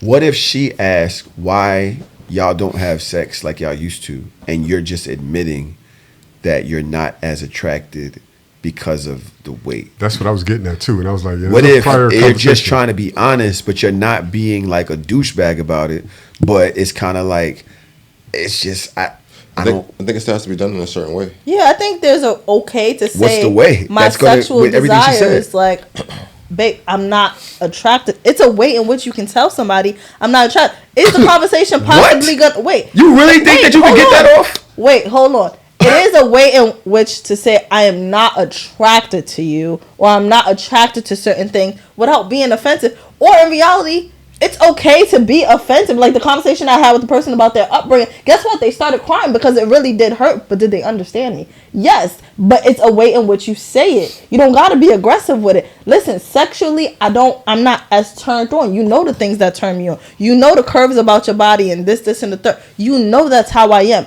You don't have that anymore. Oh, God. I just feel like these are conversations. You don't feel like conversations like this should be had from the beginning. I could be dramatic for it, but I feel like I say it all the time, right? How I met you is what I was attracted to. And yes, obviously, if we plan on dating, if you date for marriage and you see yourself being with this person, possibly having your kids, name a threshold. I don't know what that even looks like to you. I'm like 20 pounds down or 20 pounds up, but like anything exceeded that, we're kind of getting in a lane of, I might start having some issues here. I don't think there's anything wrong with saying that, but I feel like it should be said since the get-go, since the beginning, before you had any of my kids, before we got married. These are all conversations that you have in your getting to know stage of somebody. I'll be honest. I said it. Listen, I said on my pod, I said, yo, bro, we got to stop acting like you getting fat is not low-key a problem, or weight on you is not an unattractive thing depending on how much weight you put on. I'm just being honest. I got something to say, right? And this is where we're going to get into the mature conversation, not just a little boy conversation, right? Oh, here we go. When we're talking about marriage, and marriage is for better or for worse, and the thing about men, not just touching on marriage, thing about men, y'all are very like physical. Everything, oh, she got the fat butt, she got this, she got that. Y'all are not really attracted to the heart, and that doesn't have to apply to y'all as men. It does. This is not. I'm with you. Like, y'all are very attracted to the outside, so when the outside fades, it's, oh, I'm done and I'm ready to hit the next thing. But the reality is, what about when your thing not working no more? What about when you, God forbid, something ever, I'm not going to use you, but like, God forbid you lose your ability to walk. You're paralyzed now. You expect me to stay. I actually got, but I gained some weight. Nailing some shit with no legs. But go ahead. I'm crying. I can't stand you. But the reality is, y'all expect a woman to stay. Oh, just love me or hold me down, be my ride or die. But I gained some weight, and it's a problem. I'm no longer beautiful because I gained some weight. Nobody talk about y'all when y'all gain weight. Y'all still want love. When that's not functioning the way we want it, and if we being honest, a lot of men don't really know how to make it function. Y'all just know how to pump. But that's why for me, it depends on the type of person you like. Like, for example, right? I go to the gym. I'm not saying you got to be a musclehead or you got to be an avid gym goer, but like I would like someone that is aware of being healthy, whatever way that even looks for you. You take Pilates, you do yoga, but you're mindful of how to keep yourself in shape. Whatever way that looks like for you, as long as you're a mindful person of that. I say, I date people on habit. Now, granted, can you start, become 40 years old tomorrow and say, I'm going to decide to change my life and go to the gym? Absolutely. But I'm proof of pattern. If you went your entire life never being a gym goer, you're probably not going to be the person for me. Because I'm not gonna believe that one day, or I'm not gonna take the probability of chance that one day you're gonna wake up and say, you know, I want to turn this whole shit around. No. Well, and in that instance, I respect you because from the get-go, from the jump, you're saying I'm not even gonna date you. But in this situation, we've been rocking, and once I have your child, and I've changed up my body to fit the need of your child, which you also wanted. Now I'm no longer good enough because of like just natural of what my body just does. That's a total different conversation. What could be the issue is not just how she physically looks, but the attitude of I may not want to do anything about it. So it's kind of like if we're saying that for the most part, these are generalizations, right? Men are visual creatures and women want somebody that can provide, right? So it's almost like the equivalent of being broke versus not having any ambition. A woman, for the most part, could probably put up with a man that is low on his bread in one particular month or one particular season, but know he's going to get to it. You know what I mean? Versus a man that has zero ambition and his 5-year forecast is looking real He's been broke grim, for 2 years. right? You know what I mean? So it's for me, it's about mindset. Your mindset is part of what makes you attractive. If you're not even, if you don't even have it on your to-do list to be healthy and or to go to the gym at any point, it could be 2 years, it could be 5 years. That mindset contributes to you being unattractive to me. So that's just me. And I would say in the same way, like I could judge you on your mindset about being not willing to even listen to what I'm saying and to take into consideration that, hey, men are visual and I want to be better every day.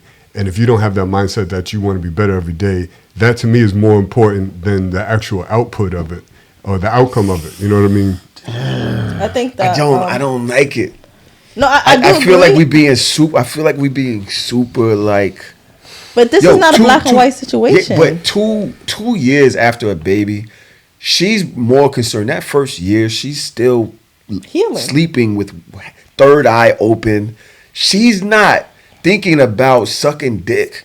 Like she's not. She's literally, the baby is what it's a thing. That shit was in her body for mad long. Do you have children? No. So yeah, the baby was in the body for mad long. She noticed every shift, every kick, everything that made her nauseous. She noticed every single thing and applied it to the health of this child. Now the child is out. She's thinking about that way more than how she thinks about you, right? Then you think about the mental issues that women go through with postpartum and emotional imbalances. That is literally part of the whole pregnancy process. You literally don't get your woman back, the lady that you knew, for 5 years. Mm-hmm. You don't get her back for you. It's a whole different woman you dealing with. So I don't know how fair it is to say that after 2 years, and with respect to us, because we got needs too. That's why you're supposed to cheat. But I'm joking. But oh no, Dodge was riding. She was over here like, all right, this is why he's my friend. I'm joking, but I was waiting for it. We have needs too, but I feel like it's just kind of harsh to even say to her like, yo, I'm not attracted after 2 years. It's kind of harsh. That's kind of tough. That's kind of tough. I mean, it depends though. Like I've seen videos of women that they dropped the baby and they got right back into the gym. That's what I'm saying. You just got a lot of times you got to find the person. You got to find the person that I guess fits your mold. How do you know that when you meet them? You don't know that because you could be a fitness person, but everybody's body doesn't just snap back. Like for instance, well, I'm not going to use somebody else's personal, but like people.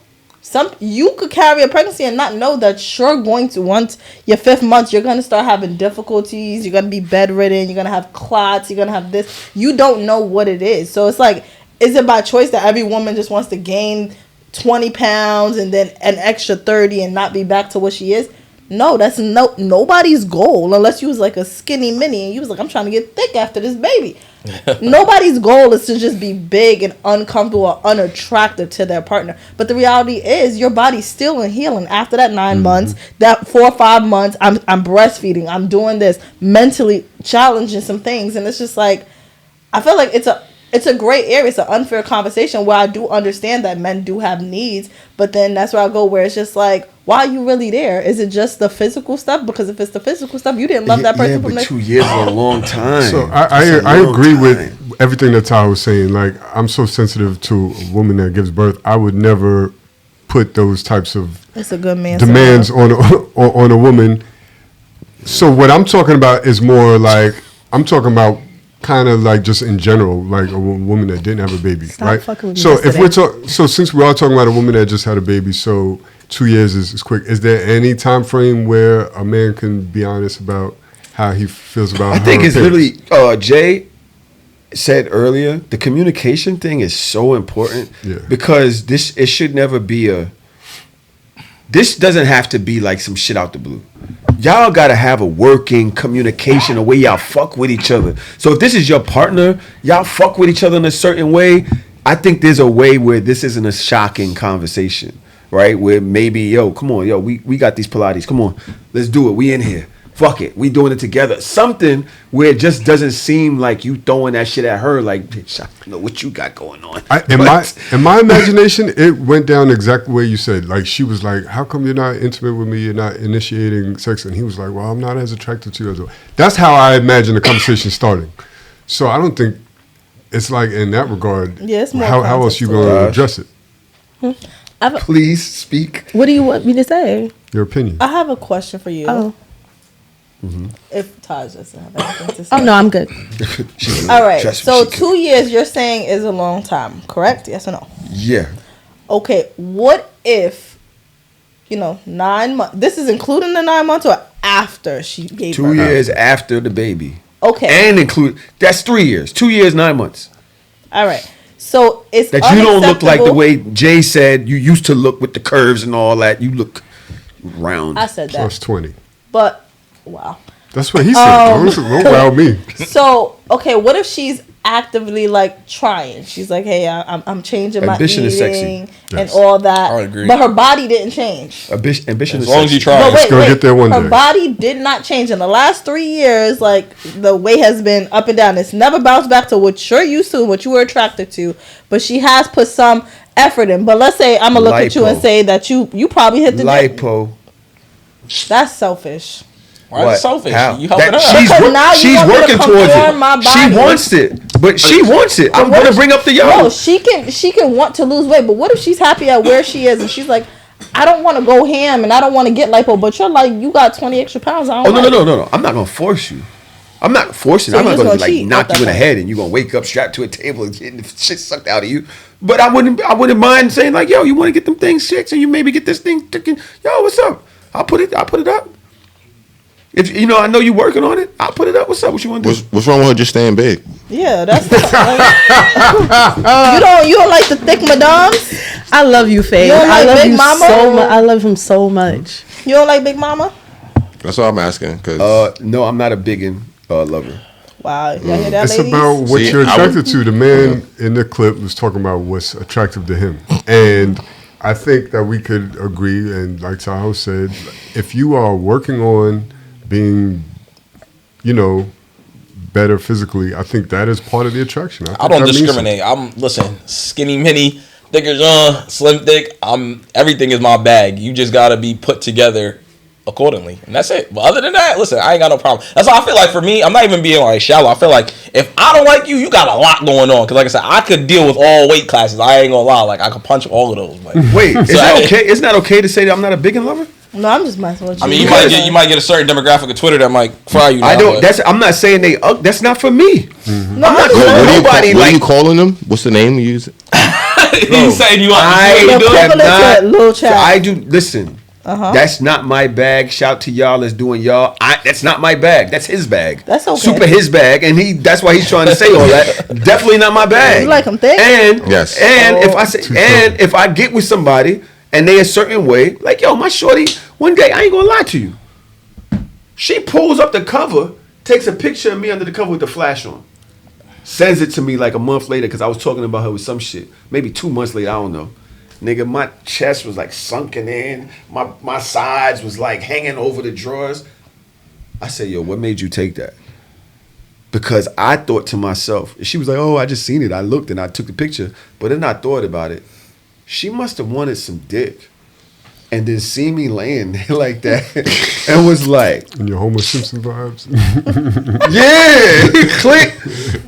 I've been on that. What I bought a juicer. I've been in the gym. I do push-ups every day. Yeah, I want to look good for my partner. So why is it so offensive when a nigga wants his woman to think the same way? It's okay, but it goes back to communicate, like you were saying. If we don't take a picture. I can't take a picture of her rolls and send it to her. That was crazy. That was diabolical. Like, is your feelings alright? Have y'all ever talked about that? Listen. I want my lady to be I want to take off my shit and she watch me walk across the room like I'm stuck in that nigga there, dick right there. I think it's just about a conversation because, like I said, a person that I love, for me personally, the person that I love, we could talk about anything. The person, like for me, because I love said person, we can legit talk about anything, but you just gotta know how to talk to me. That's it. And if it's a person you love, I'm pretty sure that they do know how to talk to you without being offensive. Right. And if they don't, then you should. Right. And some people don't mind the wait. We know yesterday. Yes. I don't know why she put, why did you put a question? Look what she sends. You know the picture is in here. Don't act like you ain't send me this picture. I got the photo. Wait. Don't worry, Tanae. I got your back. I'm crying. All right. We've been here for way too long. These people have other things to do. She's hungry. She wants Starbucks. These people. Huh? These people. Right, He's been calling us all types of shit this whole episode. Jay and Jaylin, thank y'all so much for coming. Please tell these people where they can find you. Being Black Is Ghetto, you know the vibes, man. Best part in the towns you heard. Subscribe to the YouTube channel, hit the bell notification, all that fun stuff, you know. It's been a pleasure being here, you know. I would love for y'all to come to, sit on our couches one day, you know, come chop it up with us. Other than that, you know, J Evans _ on all platforms, and come catch me talk my shit, you know. That's pretty much it. Love that. And I got a couple Instagrams, but my personal is photo.graph.her. My business is Jaylin Photos. I'm a photographer. Hit me up if you ever need. And then my YouTube is Journey with Jaylin, where I just vlog. And then I have something called Car Chats, which is like a miniature podcast, but it's just in a car and I just be vibing. So y'all got like an older audience? Am I gonna like appeal to the 40s and 50s? What's wrong with that? I'm asking. That's a demo. I be wanting to hit every demographic, you know. I got the alphabet community, and I'm saying geriatric now. We up there. Wow. Geriatric is diabolical. Remember that. Discord, y'all the geriatric community. That's all I'm gonna say. Remember that. Yeah, ask the little chat how old they are. Yo. Shout out to the chat. Y'all was cool too. Yo, shout out to everybody out there in this so shameless world. Thank you so much for pulling up. Dodge, you all right? Mm-hmm. Yes, I'm fine. Yo, man. I like y'all. I love you, bro. I love you, bro. Thank you. I love you too. I'm talking to Drew. I'm talking to your husband. Oh, you talking to my husband? Thank you for your sacrifice, man. I appreciate you, man. See, but she said she loved you too. You so just shameless. you just bounced over that. That was wrong. It doesn't matter. That was foul.